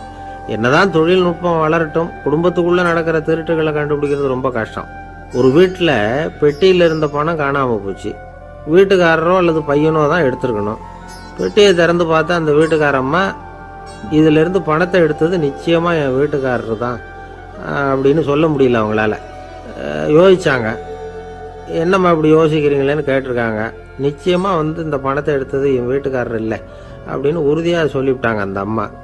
இது கேட்டவங்களுக்கு ரொம்ப ஆச்சரியமா இருந்தது. அந்த வீட்டுக்காரருக்கு இது ரொம்ப பெருமையா இருந்தது. அது எப்படி அவ்வளவு கரெக்டா சொல்றீங்க அப்படின்னு கேட்டிருக்கிறாங்க. அப்போ அந்த அம்மா சொல்லிச்சான், பெட்டியில இன்னும் கொஞ்சம் பணம் மிச்சம் இருக்குது, இவர் எடுத்திருந்தாருன்னா அப்படி மிச்சம் வச்சிருக்க மாட்டார், அதனால தான் அப்படி சொன்னேன் அப்படின்னாங்களாம். ஆந்திர நாட்டில் ஒரு அரசர் இருந்தார். அந்த அரசர்கிட்ட ஒரு அமைச்சர் இருந்தார். அந்த அமைச்சர் பேரு ராயண பாஸ்கர். அவர் ஒரு பெரிய அறிவாளி. அது மட்டும் இல்லை, மிகச்சிறந்த கொடையாளி. யார் எது கேட்டாலும் இல்லைன்னு சொல்ல மாட்டாராம். அதன் காரணமாகவே அவர்கிட்ட இருந்த செல்வம் நாளுக்கு நாள் குறைஞ்சிக்கிட்டே வந்துட்டு தான். கடைசியில் குடும்பத்துக்குன்னு எதுவும் வைக்காமலே அவர் போய் சேர்ந்துட்டார். மகனும் இறந்துட்டார். அந்த குடும்பத்தில் மிஞ்சி இருந்தது அவருடைய மருமகள், ஒரு பேரன், அவ்வளவுதான். இருந்த ஒரே சொத்து பழுதடைஞ்ச ஒரு வீடு. அந்த அம்மா மற்ற வீடுகளில் வேலை செஞ்சு தன்னுடைய பிள்ளைய படிக்க வச்சுக்கிட்டு வராங்க. அந்த புள்ள ஒரு பெரிய வள்ளலுடைய பேரன்கிறது அந்த பள்ளி வாத்தியார்களுக்கும் தெரியும். அதனால் அவங்களும் இவங்கிட்ட கொஞ்சம் அன்பாகவும் அக்கறையாகவும் பழகி பாடம் சொல்லி கொடுத்துக்கிட்டு இருக்கிறாங்க. ஒரு நாள் ஒரு புகழ்பெற்ற கவிஞர் ஒருத்தர் அந்த பள்ளிக்கூடத்துக்கு வந்திருக்கிறார். ஆசிரியர்கள்கிட்ட பேசிக்கிட்டு இருந்தப்போ ஒரு செய்தியை சொன்னாராம். ராயண பாஸ்கருங்கிற வள்ளல் எனக்கு நிறைய உதவிகள் செஞ்சிருக்கார், என்னை பாராட்டி பரிசுகள்லாம் கொடுத்துருக்கிறார். அந்த வள்ளல் வாழ்ந்த கிராமத்தை பார்க்கணுங்கிறதுக்காக தான் இப்போ இங்கே வந்திருக்கிறேன் அப்படின்னாராம். ஆசிரியர் உடனே இந்த பையனை கூப்பிட்டு, இதை பாருங்கள், இவன் யார் தெரியுமா, நீங்கள் குறிப்பிடுகிற அந்த வள்ளலின் பேரன் அப்படின்னு அறிமுகப்படுத்தினாராம். கவிஞரின் கண்களில் ஆனந்த கண்ணீர். அந்த பரவச நிலையிலேயே அந்த வள்ளலை பற்றி கவி பாட ஆரம்பிச்சுட்டாராம். இந்த சின்ன பையன் அதை கேட்டிருக்கிறான். உடனே என்ன பண்ணான் தெரியுமோ, தன் கையில் அணிஞ்சிருந்த ஒரு பொன் வளையலை கழட்டி அந்த கவிஞருக்கு பரிசாக கொடுத்துட்டானான். எல்லாருக்கும் ஆச்சரியம். தாத்தா இருக்கும் நிலையில் கொடுத்தார், பேரன் இல்லாத நிலையிலையும் கொடுக்குறான். பையனை எல்லாரும் பாராட்டினாங்களாம். இருந்தாலும் அவனுக்குள்ள ஒரு பயம் எதுவாக ஆரம்பமாச்சு. பள்ளிக்கூடம் விட்டு வீட்டுக்கு வரும்பொழுது அந்த பயம் இன்னும் அதிகமாயிட்டுது. அம்மா என்ன சொல்லுவாங்களோ தெரியலையே, ஏதோ திடீர்னு தோணிச்சு வளையலை கழட்டி கொடுக்கணும்னு கொடுத்துட்டோம். குடும்பம் இருக்கிற நிலையில் இப்படி நான் செஞ்சது தப்பா, வீட்டு செலவுக்கே அம்மா எவ்வளவு கஷ்டப்படுறாங்க, வீட்டுக்கு போனதும் என்ன நடக்குமோ தெரியலையே அப்படின்னு நினச்சி பயந்துக்கிட்டே அவன் வீட்டுக்குள்ளே அடி எடுத்து வைக்கிறான். அம்மா கூப்பிட்டு சாப்பாடு போட்டாங்க. அவங்க கண்ணில் படக்கூடாதுங்கிறதுக்காக ஒரு கையை பின்னாடி மறைச்சிக்கிட்டே இருந்தான். அம்மா இதை கவனிச்சிட்டாங்க. ஏய், உன் கையை ஏன் அப்படி வச்சிருக்கிற, உன் கைக்கு என்னாச்சு, ஏதாவது அடிபட்டு போச்சா அப்படின்னு கேட்டுக்கிட்டே கையை எடுத்து பார்க்குறாங்க. வளையல காணலை. வளையல் எங்கே அப்படின்னு கேட்குறாங்க. இவன் தயங்கிக்கிட்டே நடந்ததை சொல்கிறான். அது கேட்டதும் அந்த அம்மாவோட முகம் கோபத்தால் செவந்து போச்சான். முட்டாளே, என்ன காரியம் பண்ண அப்படின்னு கன்னத்தில் அரைஞ்சிட்டாங்களாம். அம்மா, என்னை அடிக்காத, ஏதோ தெரியாமல் தப்பு பண்ணிட்டேன் அப்படின்ட்டுருக்கான். மகனே, வளையலை கொடுத்ததுக்காக நான் உன்னை அடிக்கலை அப்படிங்க, பின்ன எதுக்கு அடித்தேன்னு கேட்டிருக்கான். உன் பாட்டனார் ஒரு பெரிய வள்ளல், அவர் எதையும் பாதி வேலையை செய்யறதில்ல, அவருடைய பேரை நீ அரைகுறை வேலை செஞ்சுட்டு வந்திருக்கிற அப்படின்னாங்களாம். என்னம்மா சொல்கிறேன்ருக்கான். நீ ஒரே ஒரு வளையலை மட்டும்தானே கழட்டி கொடுத்துருக்குற, கொடுக்கறதா இருந்தால் ரெண்டையும் சேர்த்துல கொடுத்துருக்கணும், அதுதானே உங்கள் தாத்தாவுக்கு பெருமை அப்படின்னாங்களாம். அம்மா, தெரியாமல் செஞ்சுட்டேன், உங்கள்கிட்டையும் அரை வாங்கிட்டேன் அப்படி இப்படின்னு அவன் சொல்லியிருக்கிறான். இப்போ அம்மா கொஞ்சம் இருங்க, அந்த கவிஞர் இன்னைக்கு நம்ம ஊரில் தான் தங்கியிருப்பார், நாளைக்கு காலையில் தான் அவர் எங்கே இருக்காருன்னு விசாரித்து இன்னொரு வளையலையும் கொடுத்துட்றேன் அப்படின்ட்டுருக்கான். மகனே, நல்ல செயல்களையெல்லாம் நாளைக்குன்னு ஒத்தி போடாத, நாளைக்கு என்ன நடக்குங்கிறது யாருக்கு தெரியும், இப்போவே போ, எங்கே இருக்காருன்னு பாரு அப்படின்ட்டுருக்காங்க. மகன் புறப்பட்டான். பள்ளி ஆசிரியர்கிட்ட போய் கேட்டானான் அந்த கவிஞர் எங்கே இருக்காருன்னு. அவர் சொன்னாராம். உடனே போய் அவர் இருக்கிற இடத்துல கதவை தட்டியிருக்கான். ராத்திரி நேரத்தில் இவனை கண்டதும் அவருக்கு ரொம்ப ஆச்சரியம். இவன் இன்னொரு கை வளையலையும் எடுத்து நீட்டியிருக்கான். அவர் திகைச்சு போய் நிற்கிறார். அவரால் என்ன பண்ணுறதுன்னே தெரியல. ஆனந்த கண்ணீர். இது பெரியவர்கள் கூற கேட்ட ஒரு வரலாறு. இன்னைக்கு இப்படிப்பட்டவங்களை பார்க்க முடியுமா? வறுமை வள்ளல் தன்மையை ஒன்று செய்து விடாதுங்கிறதுக்கு இது ஒரு உதாரணம். ஒருத்தன் இன்னொருத்தனை பார்த்து கேட்டானா, எங்கள் தாத்தா உங்கள் தாத்தாவுக்கு 100 ரூபா கடன் கொடுத்துருக்கிறார், அதை எப்போ திருப்பி கொடுக்க போகிறேன்னு. கவலைப்படாத, எங்கள் பேரன் அதை உங்கள் பேரன்ட்ட திருப்பி கொடுத்துருவான் அப்படின்னு நானான் அவன். ஒரு ஊரில் ஒரு மன்னர் இருந்தார். புத்தி கூர்மை உள்ள ஒரு மன்னர். பொதுவாக மன்னர்களுக்கு சந்தேகம் வந்தால் சபையில் உள்ள சான்றோர்கள்கிட்ட கேட்டு தெரிஞ்சுக்கிறது தானே வழக்கம். ஆனால் இங்கே அப்படி இல்லை. மற்றவங்களுக்கு சந்தேகம் வந்தால் மன்னர்கிட்ட கேட்டு தெரிஞ்சுக்குவாங்க. அது மாதிரி கேட்டு தெரிஞ்சுக்கிறதுக்காக ஒரு பெரியவர் ஒரு நாள் வந்தார். அவர் கையில் 3 பொம்மைகள் வச்சுருந்தார். 3 ஒரே மாதிரி பொம்மைகள், கொஞ்சம் கூட வித்தியாசம் தெரியல. ஏது இந்த பொம்மைன்னு கேட்டார் மன்னர். எனக்கு வேண்டியப்பட்ட ஒருத்தங்கிட்ட இருந்து இதை வாங்கிட்டு வந்திருக்கிறேன், நான் தான் அவங்ககிட்ட இந்த பொம்மையை செஞ்சு கொடுக்க முடியா கேட்டுக்கிட்டேன். அவன் ரொம்ப புத்திசாலி, அவன் தான் இதை செஞ்சு கொடுத்தான், ஆனால் அதில் ஒரு சிக்கல் அப்படின்னார். என்ன பிரச்சனைன்னு கேட்டிருக்காரு இவர். நான் அவங்கிட்ட கேட்டது 3 விதமான பொம்மைகளாக இருக்கணும்னு கேட்டேன். அவன் என்னடான்னா 3 ஒரே மாதிரியாக செஞ்சு கொடுத்துட்டான் அப்படின்னார். அவங்கிட்டே கேட்கறது தானே அப்படின்னு இருக்காரு இவர். கேட்டேன், அவன் என்ன சொல்கிறான்னா, இது 3 ஒரே மாதிரி பொம்மை கிடையாது, 3 விதம், ஒன்றுக்கு ஒன்று வித்தியாசம் இருக்குது. இந்த 3 பொம்மையும் 3 விதமான நண்பர்களுக்கு உதாரணங்கள் அப்படின்னு சொல்கிறான். எனக்கு ஒன்றும் புரியல, அதுதான் உங்ககிட்ட வந்தேன் அப்படின்னார். சரி, அந்த பொம்மைகளை இப்படி கொடுங்க அப்படின்னு வாங்கினார் மன்னர். எடுத்துக்கிட்டு உள்ளே போனார். கொஞ்ச நேரம் கழித்து வெளியில் வந்தார். அதுக்கப்புறம் சொன்னார், இதை பாருப்பா, அவன் சொன்னது சரிதான், மூணு விதம் தான். இது இருக்குதே முதல் பொம்மை, இது உத்தமமான நண்பனுக்கு உதாரணம். இந்த ரெண்டாவது பொம்மை இது மத்தியமமான நண்பனுக்கு உதாரணம். அந்த மூணாவது பொம்மை இருக்குதே அது மோசமான நண்பனுக்கு உதாரணம். இதை செஞ்சவன் உண்மையிலேயே பெரிய அறிவாளி தான் அப்படின்னாராம். வந்தவருக்கு ஒன்றும் புரியல. பார்த்தா ஒன்றும் வித்தியாசம் தெரியலையே அப்படின்னு அவன் குழம்பி போய் நிற்கிறான். இப்போ அந்த மன்னர் விளக்கம் கொடுக்குறார். அந்த 3 பொம்மையையும் எடுத்து முன்னாடி வச்சார். ஒரு மெல்லிய கம்பியை கையில் எடுத்தார். அந்த முதல் பொம்மை காதில் விட்டார். கொஞ்ச தூரம் உள்ளே போய் அப்படியே நின்றுட்டுது அந்த கம்பி. அப்புறம் ரெண்டாவது பொம்மை காதில் அந்த கம்பியை விட்டார். அந்த கம்பி என்னாச்சுன்னா அப்படியே அது வாய் வழியாக வெளில வந்தது. மூணாவது பொம்மை காதில் கம்பியை செலுத்தினார். அது நேராக இன்னொரு காது வழியாக வெளியில் வந்தது. இப்போ இந்த முதல் வகை இருக்குதே, அது மாதிரியான நண்பர்கள் எப்படி தெரியுமா? நம்ம கஷ்டத்தை அவங்கக்கிட்ட சொன்னால் பேசாமல் கேட்டுக்குவாங்க. வெளியில் அதை யாருக்கிட்டையும் சொல்லிகிட்டு இருக்க மாட்டாங்க. வெளியில் தெரியாமல் நமக்கு உதவி பண்ணுவாங்க. செஞ்சுட்டு அதை நான் தான் செஞ்சேன்னு சொல்லிகிட்டு இருக்க மாட்டாங்க. அதுதான் கம்பி ஒரு காது வழியாக போய் உள்ளேயே நின்றுட்டுது. ரெண்டாவது பொம்மையில் கம்பி என்னாச்சு, ஒரு காது வழியாக போய் வாய் வழியாக வெளியில் வருது. இது மாதிரியான நண்பர்கள்கிட்ட நாம் கஷ்டத்தை சொன்னால் அதை அவங்க 4 பேர்கிட்ட போய் சொல்லி நமக்காக உதவி கேட்பாங்க. நமக்குன்னு கேட்டு வாங்கி அதை நம்மகிட்ட கொண்டுகிட்டு கொடுப்பாங்க. இவங்க மத்தியமமான நண்பர்கள். மூணாவது பொம்மையில் ஒரு காது வழியாக செலுத்துகிற கம்பி இன்னொரு காது வழியாக வெளியில் வந்துடுது. இது மாதிரியான நண்பர்கள்கிட்ட நம்ம கஷ்டத்தை சொன்னால் அவங்க காது கொடுத்து கேட்கறது மாதிரி நடிப்பாங்க. அப்படியே இன்னொரு காது வழியாக அதை வெளில விட்டுருவாங்க. அதை பற்றி கவலைப்பட மாட்டாங்க. இதுதான் இந்த பொம்மைகளுக்குள்ளே இருக்கிற வித்தியாசம் அப்படின்னு விளக்கம் கொடுத்தாராம் மன்னர். படிக்கிற பிள்ளைங்கள்லேயே இது மாதிரி 3 வகை உண்டு. சில பேர் காதால் வாங்கி மனசில் வச்சுக்குவான். சில பேர் காதால் வாங்கி பேனாவால் எழுதி விடுவான். சில பேர் ஒரு காதால் வாங்கி இன்னொரு காதால் வெளியில் விட்டுருவான். ஒரு பையன் வகுப்பில் ஆசிரியர் பாடம் நடத்தும் பொழுது தலையை வேகமாக ஆட்டி ஆட்டி கேட்பானான். ஏன்டா இப்படி தலையை இப்படி ஆட்டுற அப்படின்னு கேட்டிருக்கான் பக்கத்தில் இருந்தவன். தலையை ஆட்டினா தாண்டா ஒரு காது வழியாக உள்ளே போகிறது, இன்னொரு காது வழியாக வெளியில் வேகமாக வெளில போகும் அப்படின்னானா அந்த பையன். எனக்கு வாழ்க்கையே வெறுத்து போச்சு சார் அப்படின்னு சொல்லிட்டு ஒருத்தர் வந்தார். கொஞ்ச நேரம் பேசினதுக்கப்புறம் அவர் அப்படி சொல்லியிருந்தா அதில் ஒரு அர்த்தம் இருந்திருக்கும். வர்றதுக்கு முன்னாடியே வாழ்க்கை வெறுத்து போச்சுன்னு சொல்லிட்டு வர்றார். என்ன சார் விஷயம்னு விசாரித்தோம். எங்கள் வீட்டில் தினம் 3 வேளையும் ஒரே மாதிரி சாப்பாடு சார், வித்தியாசமே கிடையாது. இப்படியே 3 மாதமாக சாப்பிட்டுக்கிட்டு இருக்கிறேன். அதை விட பட்டினி கிடந்து செத்துடலாம்னு தோணுது அப்படின்னார். ஒரு பெரியவர் சொன்ன தத்துவத்தை சொல்கிறதுக்கு ஆள் கிடைக்காம தவிச்சுக்கிட்டு இருந்தோம். இப்போ ஒருத்தர் கிடைச்சிட்டார். விட்டுலாமா? உடனே அவரை உட்கார வச்சு சொல்ல ஆரம்பிச்சிட்டோம். அதாவது நாம் அனுபவிக்கிற உணர்வுகளில் களிப்பு, மகிழ்வு, ஆனந்தம், இது 3க்கும் ஒன்றுக்கு ஒன்று வித்தியாசம் உண்டு. மேம்போக்காக பார்க்கறதுக்கு இது 3 ஒன்று மாதிரி தோணும். ஆனால் அது அப்படி இல்லை. களிப்புங்கிறது உடம்பை பொறுத்தது, மகிழ்வுங்கிறது மனசை பொறுத்தது, ஆனந்தம்ங்கிறது ஆன்மாவை பொறுத்தது. இப்படி இந்த 3 வகையான அந்த சுவைப்புகளின் தன்மையும் வேற வேற. இப்போ முதல்ல களிப்புங்கிறத எடுத்துக்குவோம். நம்ம புலன்களுக்கு களிப்பை தரக்கூடிய பொருள்களுக்கு சில விசேஷ குணம் உண்டு. அது எப்படின்னா, சீக்கிரமே சலிப்பை உண்டு பண்ணும். ஒருத்தர் அந்த பொருளை எடுத்துக்கிட்டா அது இன்னொருத்தருக்கு குறைஞ்சிரும். உணவு, உடை, இதெல்லாம் களிப்பை தரக்கூடிய பொருள்கள். இப்போ உதாரணத்துக்கு, ஒரு சாப்பாட்டு மேசையில் ஒரு பாத்திரத்தில் 10 இட்லி இருக்குது. அதில் ஒரு 2 இட்லியை நம்ம தட்டில் எடுத்து வச்சு சாப்பிட்றோம். நாம் சாப்பிட்ட அந்த இட்லி நிச்சயமாக எதிரில் உட்காந்துருக்கிறவருக்கு இல்லை, அவருக்கு உபயோகப்படாது.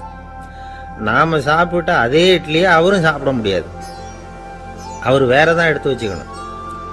அது மாதிரி நாம் ஒரு சட்டையை எடுத்து போட்டுக்கிறோம். அதே சட்டையை அதே நேரத்தில் இன்னொருத்தர் போட்டுக்க முடியாது. புலன்களுக்கு களிப்பை தரக்கூடிய இது மாதிரி பொருள்கள்லாம் முதல் தடவை நமக்கு கொடுக்குற களிப்பை 2வது தடவையும் கொடுக்காது. 3வது தடவை இன்னும் குறையும். கடைசியில் வெறுப்பாக மாறிடும். ஒவ்வொன்றா இட்லியை தொடர்ந்து சாப்பிட்றோம்னு வச்சுக்கோங்க, முதல் இட்லி தரக்கூடிய சுவையை 30வது இட்லி தராது. முதல் தடவை புது சட்டையை போட்டுக்கிறப்போ நமக்கு இருக்கிற களிப்பு அதே சட்டையை 100வது தடவையாக போட்டுக்கிறோம்னு வைங்க, அப்போ இருக்குமா? இருக்காது. இதுதான் களிப்பு. அதாவது சீக்கிரமே சலிப்பை தரக்கூடியது.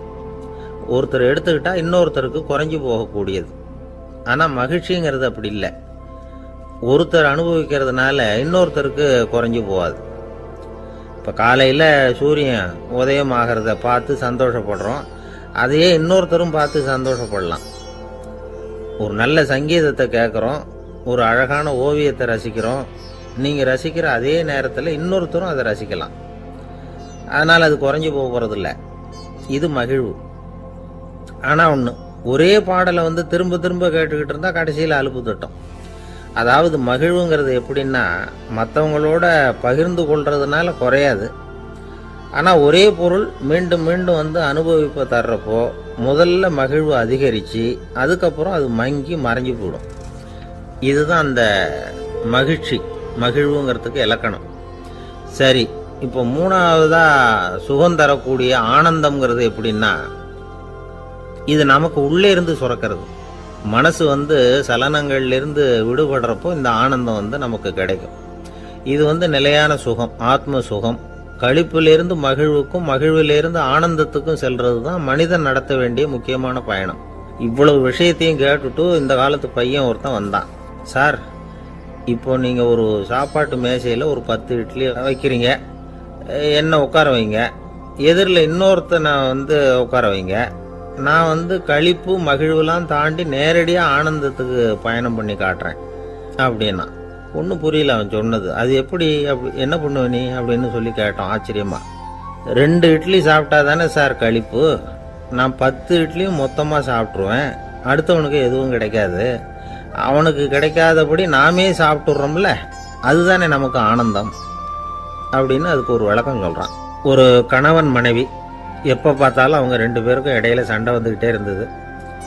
இதில் என்ன ஆச்சரியங்கிறீங்களா? நான் அதுக்காக சொல்ல வரல, இது வேற விஷயம். அதாவது சண்டை போடாமல் இருக்கிறதுக்கு வழி சொல்கிற தகவல் இது.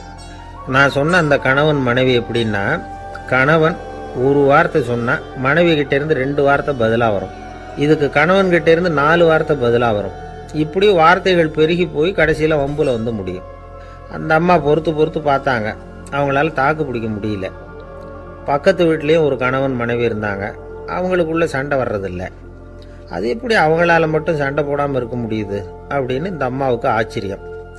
ஒரு நாள் நேராக பக்கத்து வீட்டு அம்மாக்கிட்டே போய், ஏம்மா, நீங்கள் எப்படி கணவனும் மனைவியும் சண்டை போட்டுக்காமல் இருக்கிறீங்க, அது எப்படி முடியுது உங்களால் அப்படின்னு கேட்டாங்க.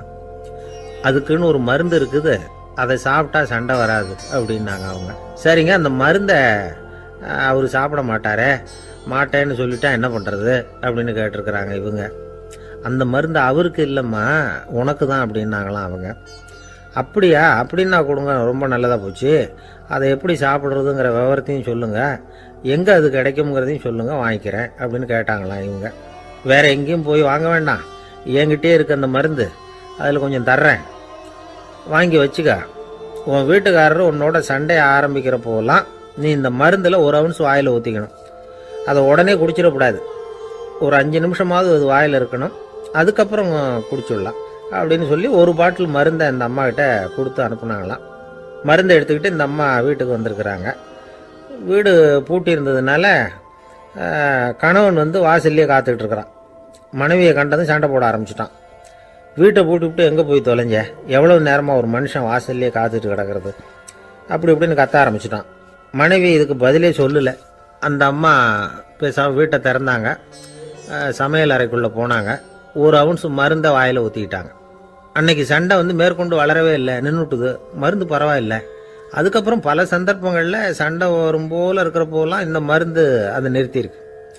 பிரமாதமான மருந்தாக இருக்குது இதை கொஞ்சம் அதிகமாகவே வாங்கி வீட்டில் வச்சுக்க வேண்டியது தான் அப்படின்னு முடிவு பண்ணிட்டு இந்த அம்மா மறுபடியும் பக்கத்து வீட்டு அம்மாக்கிட்ட போனாங்க.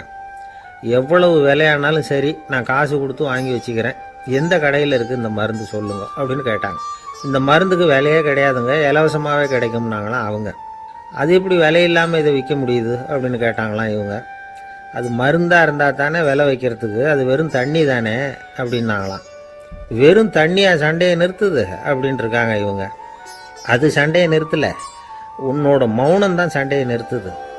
நீ வாயில் தண்ணியை வச்சுக்கிறதுனால எதிர்த்து பேசுறதில்ல, அதனால் உன்னுடைய கணவர் கோபம் சாந்தமாயிடுது அப்படின்னாங்களாம் அவங்க. இந்த கதையிலிருந்து சண்டையை நிறுத்துற மருந்து எதுன்னு தெரிஞ்சுக்கிட்டோம் இல்லையா. ஒருத்தர் என்ன பண்ணாரு, பாட்டிலில் வந்து தண்ணியை ஊற்றி வச்சுக்கிட்டு அவர்கிட்ட வர்றவங்களுக்கெல்லாம் இதை சிபாரிசு பண்ணலாம்னு நினச்சிக்கிட்டு உட்காந்துருந்தார். ஒரு அம்மா வந்தாங்க. இதை கேட்டுவிட்டு இதையே ஒரு மருந்து மாதிரி கொடுக்கலாம்ங்கிறது அவர் முடிவு. அதனால் பாட்டிலில் தண்ணி அடைச்சி வச்சுக்கிட்டு அதில் கலருக்காக என்னத்தையோ ஒரு ஜீரகம் அது மாதிரி எதையாவது கலந்து வச்சுக்கிட்டு ஒரு மருந்து மாதிரி ஒரு பாவனையில் வச்சுக்கிட்டு உட்காந்துருக்கார். யாராவது வீட்டில் சண்டைன்னா என்கிட்ட வாங்க மருந்து தரேன்னு.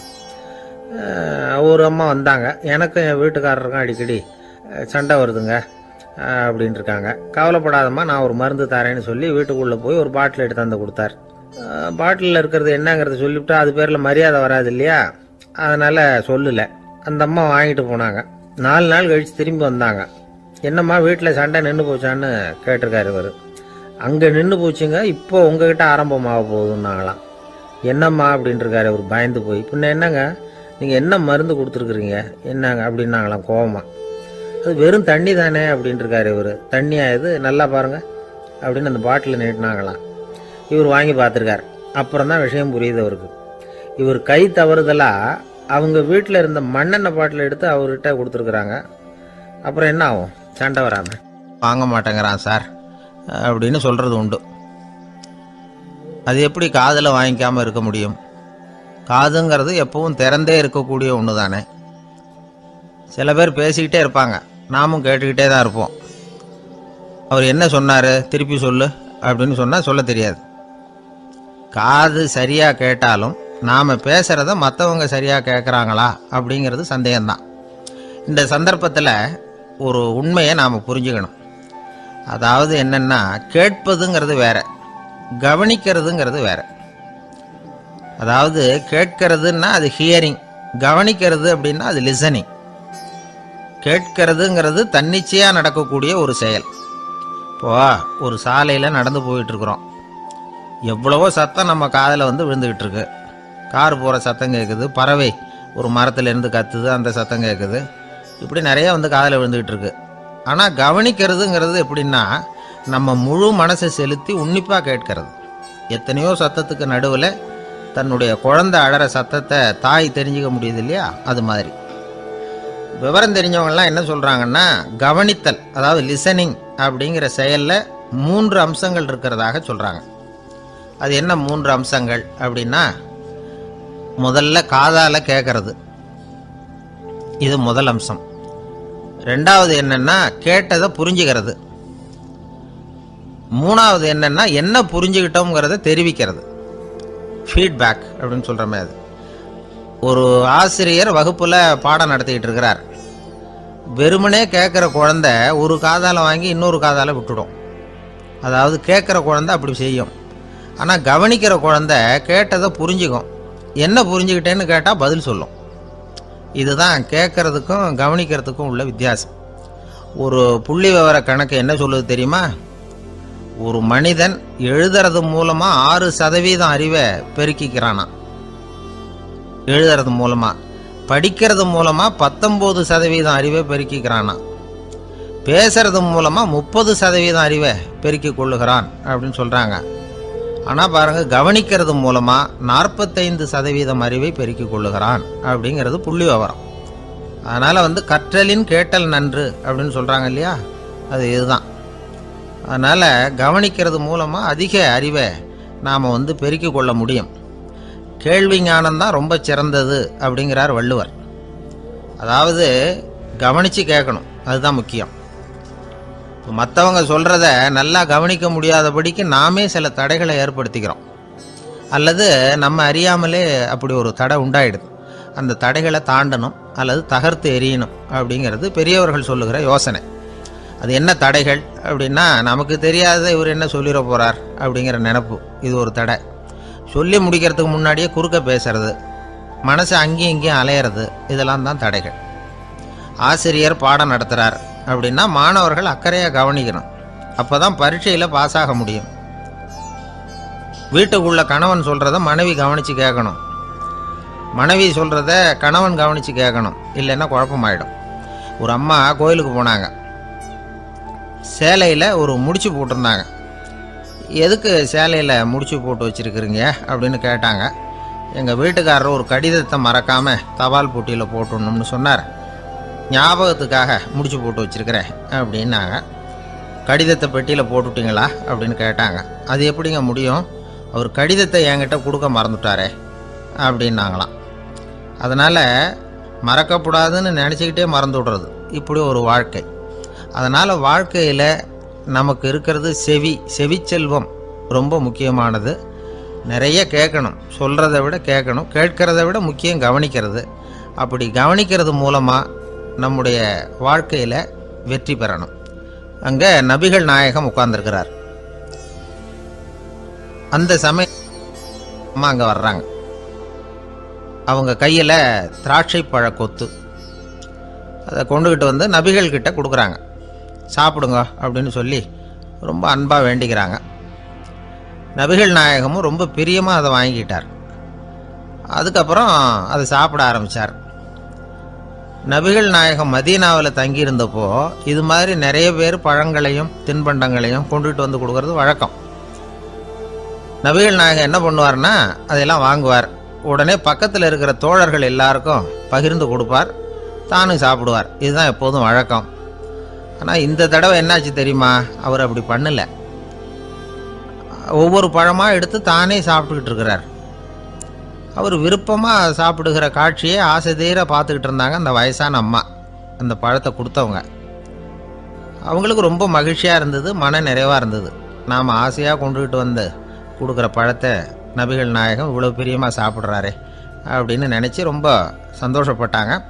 அதுக்கப்புறம் அங்கேருந்து அவங்க புறப்பட்டு போயிட்டாங்க. அந்த அம்மா போனதுக்கப்புறம் பக்கத்தில் இருந்த தோழர்கள் பேச ஆரம்பித்தாங்க. ஏன்னா அவங்களுக்கு சந்தேகம், இன்றைக்கி வித்தியாசமாக நடந்துக்கிட்டாரே அப்படின்னு. அண்ணலே, எது உங்களுக்கு வந்தாலும் எங்கள் எல்லாருக்கும் கொடுத்துட்டு தான் நீங்கள் சாப்பிடுவீங்க. இன்றைக்கி மட்டும் நீங்கள் அப்படி செய்யலையே, எல்லா பழத்தையும் நீங்களே சாப்பிட்டீங்களே, அதுக்கு என்ன காரணம் அப்படின்னு கேட்டாங்க. இப்படி கேட்கறதுனால நாயகம் அதை தப்பாக புரிஞ்சுக்க மாட்டார் அப்படிங்கிறது அவங்களுக்கு தெரியும். யாரும் எதையும் அவர்கிட்ட கேட்கலாம், அப்படி கேட்கறதுக்கு உரிமை உண்டு. இந்த ஜனநாயக முறைகளுக்கு அவர்கள் கொடுத்த மரியாதை இது. தோழர்களின் கேள்விக்கு நபிகள் பதில் சொல்ல ஆரம்பித்தார். நண்பர்களே, அந்த அம்மா ரொம்ப பிரியமாக அந்த பழங்களை என்கிட்ட கொண்டுகிட்டு வந்து கொடுத்தாங்க. முதல்ல ஒரு பழத்தை எடுத்து வாயில் போட்டு பார்த்தேன். அது ரொம்ப புளிப்பாக இருந்தது, சாப்பிட்றது ரொம்ப கஷ்டம். உங்ககிட்ட யாருக்காவது அதை கொடுத்துருந்தா அதில் வாயில் போட்டதும் புளிப்பு தாங்காமல் முகம் சுழிச்சிருப்பீங்க. அதை அந்த அம்மா பார்த்துட்டாங்கன்னா வருத்தப்பட்டிருப்பாங்க. ஆசையாக கொண்டுகிட்டு வந்து நமக்கு கொடுத்துருக்குறாங்க. அவங்க அன்பான மனசை நோகடிக்கிறதுக்கு நான் விருப்பப்படலை. அதனால் முகம் சுளிக்காமல் சாப்பிட்ணுமேங்கிறதுக்காகத்தான் அந்த பழங்கள் பூராவே நானே சாப்பிட்டுட்டேன் அப்படின்னு புன்முறுவலோட பதில் சொன்னாராம் நபிகள் நாயகம். இன்னொருத்தர் மனசு புண்படக்கூடாதுங்கிறதுக்காக புளிப்பையும் இனிப்பாக ஏற்றுக்கொள்ளுகிற பண்பாடு இருக்குது பாருங்கள், அது ஒரு பெரிய நாகரிகம். அது எல்லாருக்கும் சுலபமாக வந்துடாது. நல்லா இருக்கிற பழத்தையே என்ன இவ்வளவு மோசமாக இருக்கேன்னு சொல்லுகிறவர்கள் தான் நம்மக்கிட்ட அதிகம். இந்த காலத்தில் இல்வாழ்க்கையில் இந்த நாகரிகத்தை சில பேர் கடைப்பிடிக்கிறது உண்டு. நல்லா இருக்க இல்லையோ முகம் சுளிக்காமல் சாப்பிட்ருவாங்க. ஏன்னு கேட்டால், எதுக்காக சார் வீண் வம்பு, ஏதோ நமக்குன்னு கொடுத்து வச்சது அவ்வளவுதான் அப்படின்னு நினச்சிக்கிட்டு போக வேண்டியது தானே அப்படிம்பாங்க. இவங்கெல்லாம் கூட ஒரு விதத்தில் பண்பாடு தெரிஞ்சவர்கள் தான். இப்போ ஒரு ஆள் ஊரெலாம் சுற்றி விட்டு கடைசியில் அழுத்து போய் ஒரு ஹோட்டலுக்குள்ளே நுழைஞ்சானான். ரொம்ப களைப்பாக இருந்தது அவனுக்கு. அதனால் ரொம்ப களைப்படைஞ்சு போய் ஒரு நாற்காலியில் போய் உட்காந்துருக்கிறான். இவனை பார்த்ததும் சர்வர் ஓடி வந்தார். சார், உங்களுக்கு என்ன வேணும்னு கேட்டார்.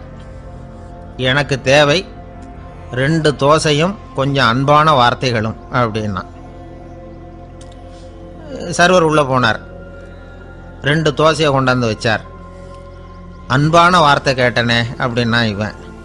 சர்வர் ரொம்ப பணிவாக குனிஞ்சு இவன் காதோரமாக சொன்னார், ஐயா, இந்த தோசையை சாப்பிட்றாதீங்க, புளிச்சு போன பழைய மாவு அப்படின்னார். இது பாருங்கள், அன்பான வார்த்தையும் 2 தோசையும் கேட்டார், கொண்டாந்து கொடுத்துட்டார். இப்படி இருக்கிறவர்களும் இன்றைய மனிதர்களில் அதிகம். அதனால் மனிதர்கள் ஒவ்வொருத்தரும் ஒவ்வொரு விதம். நம்மக்கிட்ட பிரியமாக நடந்துகிறவர்கள் மனம் கோணும்படி நாம் நடந்து கொள்ளக்கூடாது அப்படிங்கிறது தான் நபிகள் நாயகம் அவருடைய செயல் மூலமாக நமக்கு உணர்த்தி இருக்கிற வாழ்வியல் உண்மை. கழுதிய நண்பர்கள் எங்கே போனாலும் சேர்ந்தே போவாங்க வருவாங்க. அப்போது அந்த கழுதை கொஞ்சம் கவலையோடு பேச ஆரம்பிச்சுதான். அதோ பாரு, அங்கே ஒரு புதர் தெரியுது இல்லையா, இந்த புதருக்குள்ளே ஒரு சிங்கம் இருக்குது. அந்த பக்கமாக நான் போகிறப்போ வர்றப்போலாம் அது என்கிட்ட வம்பு வளர்க்குது, தகராறு செய்யுது, என் மேலே பாயுது, என்னை தாக்குது, ஏன்னு தெரியல அப்படின்னுது. இதை கேட்டதும் அந்த குரங்கு சொல்லிச்சு, இனிமேல் கவலைப்படாத, இந்த தடவை நான் உன்னை காப்பாற்றுறேன்னுது.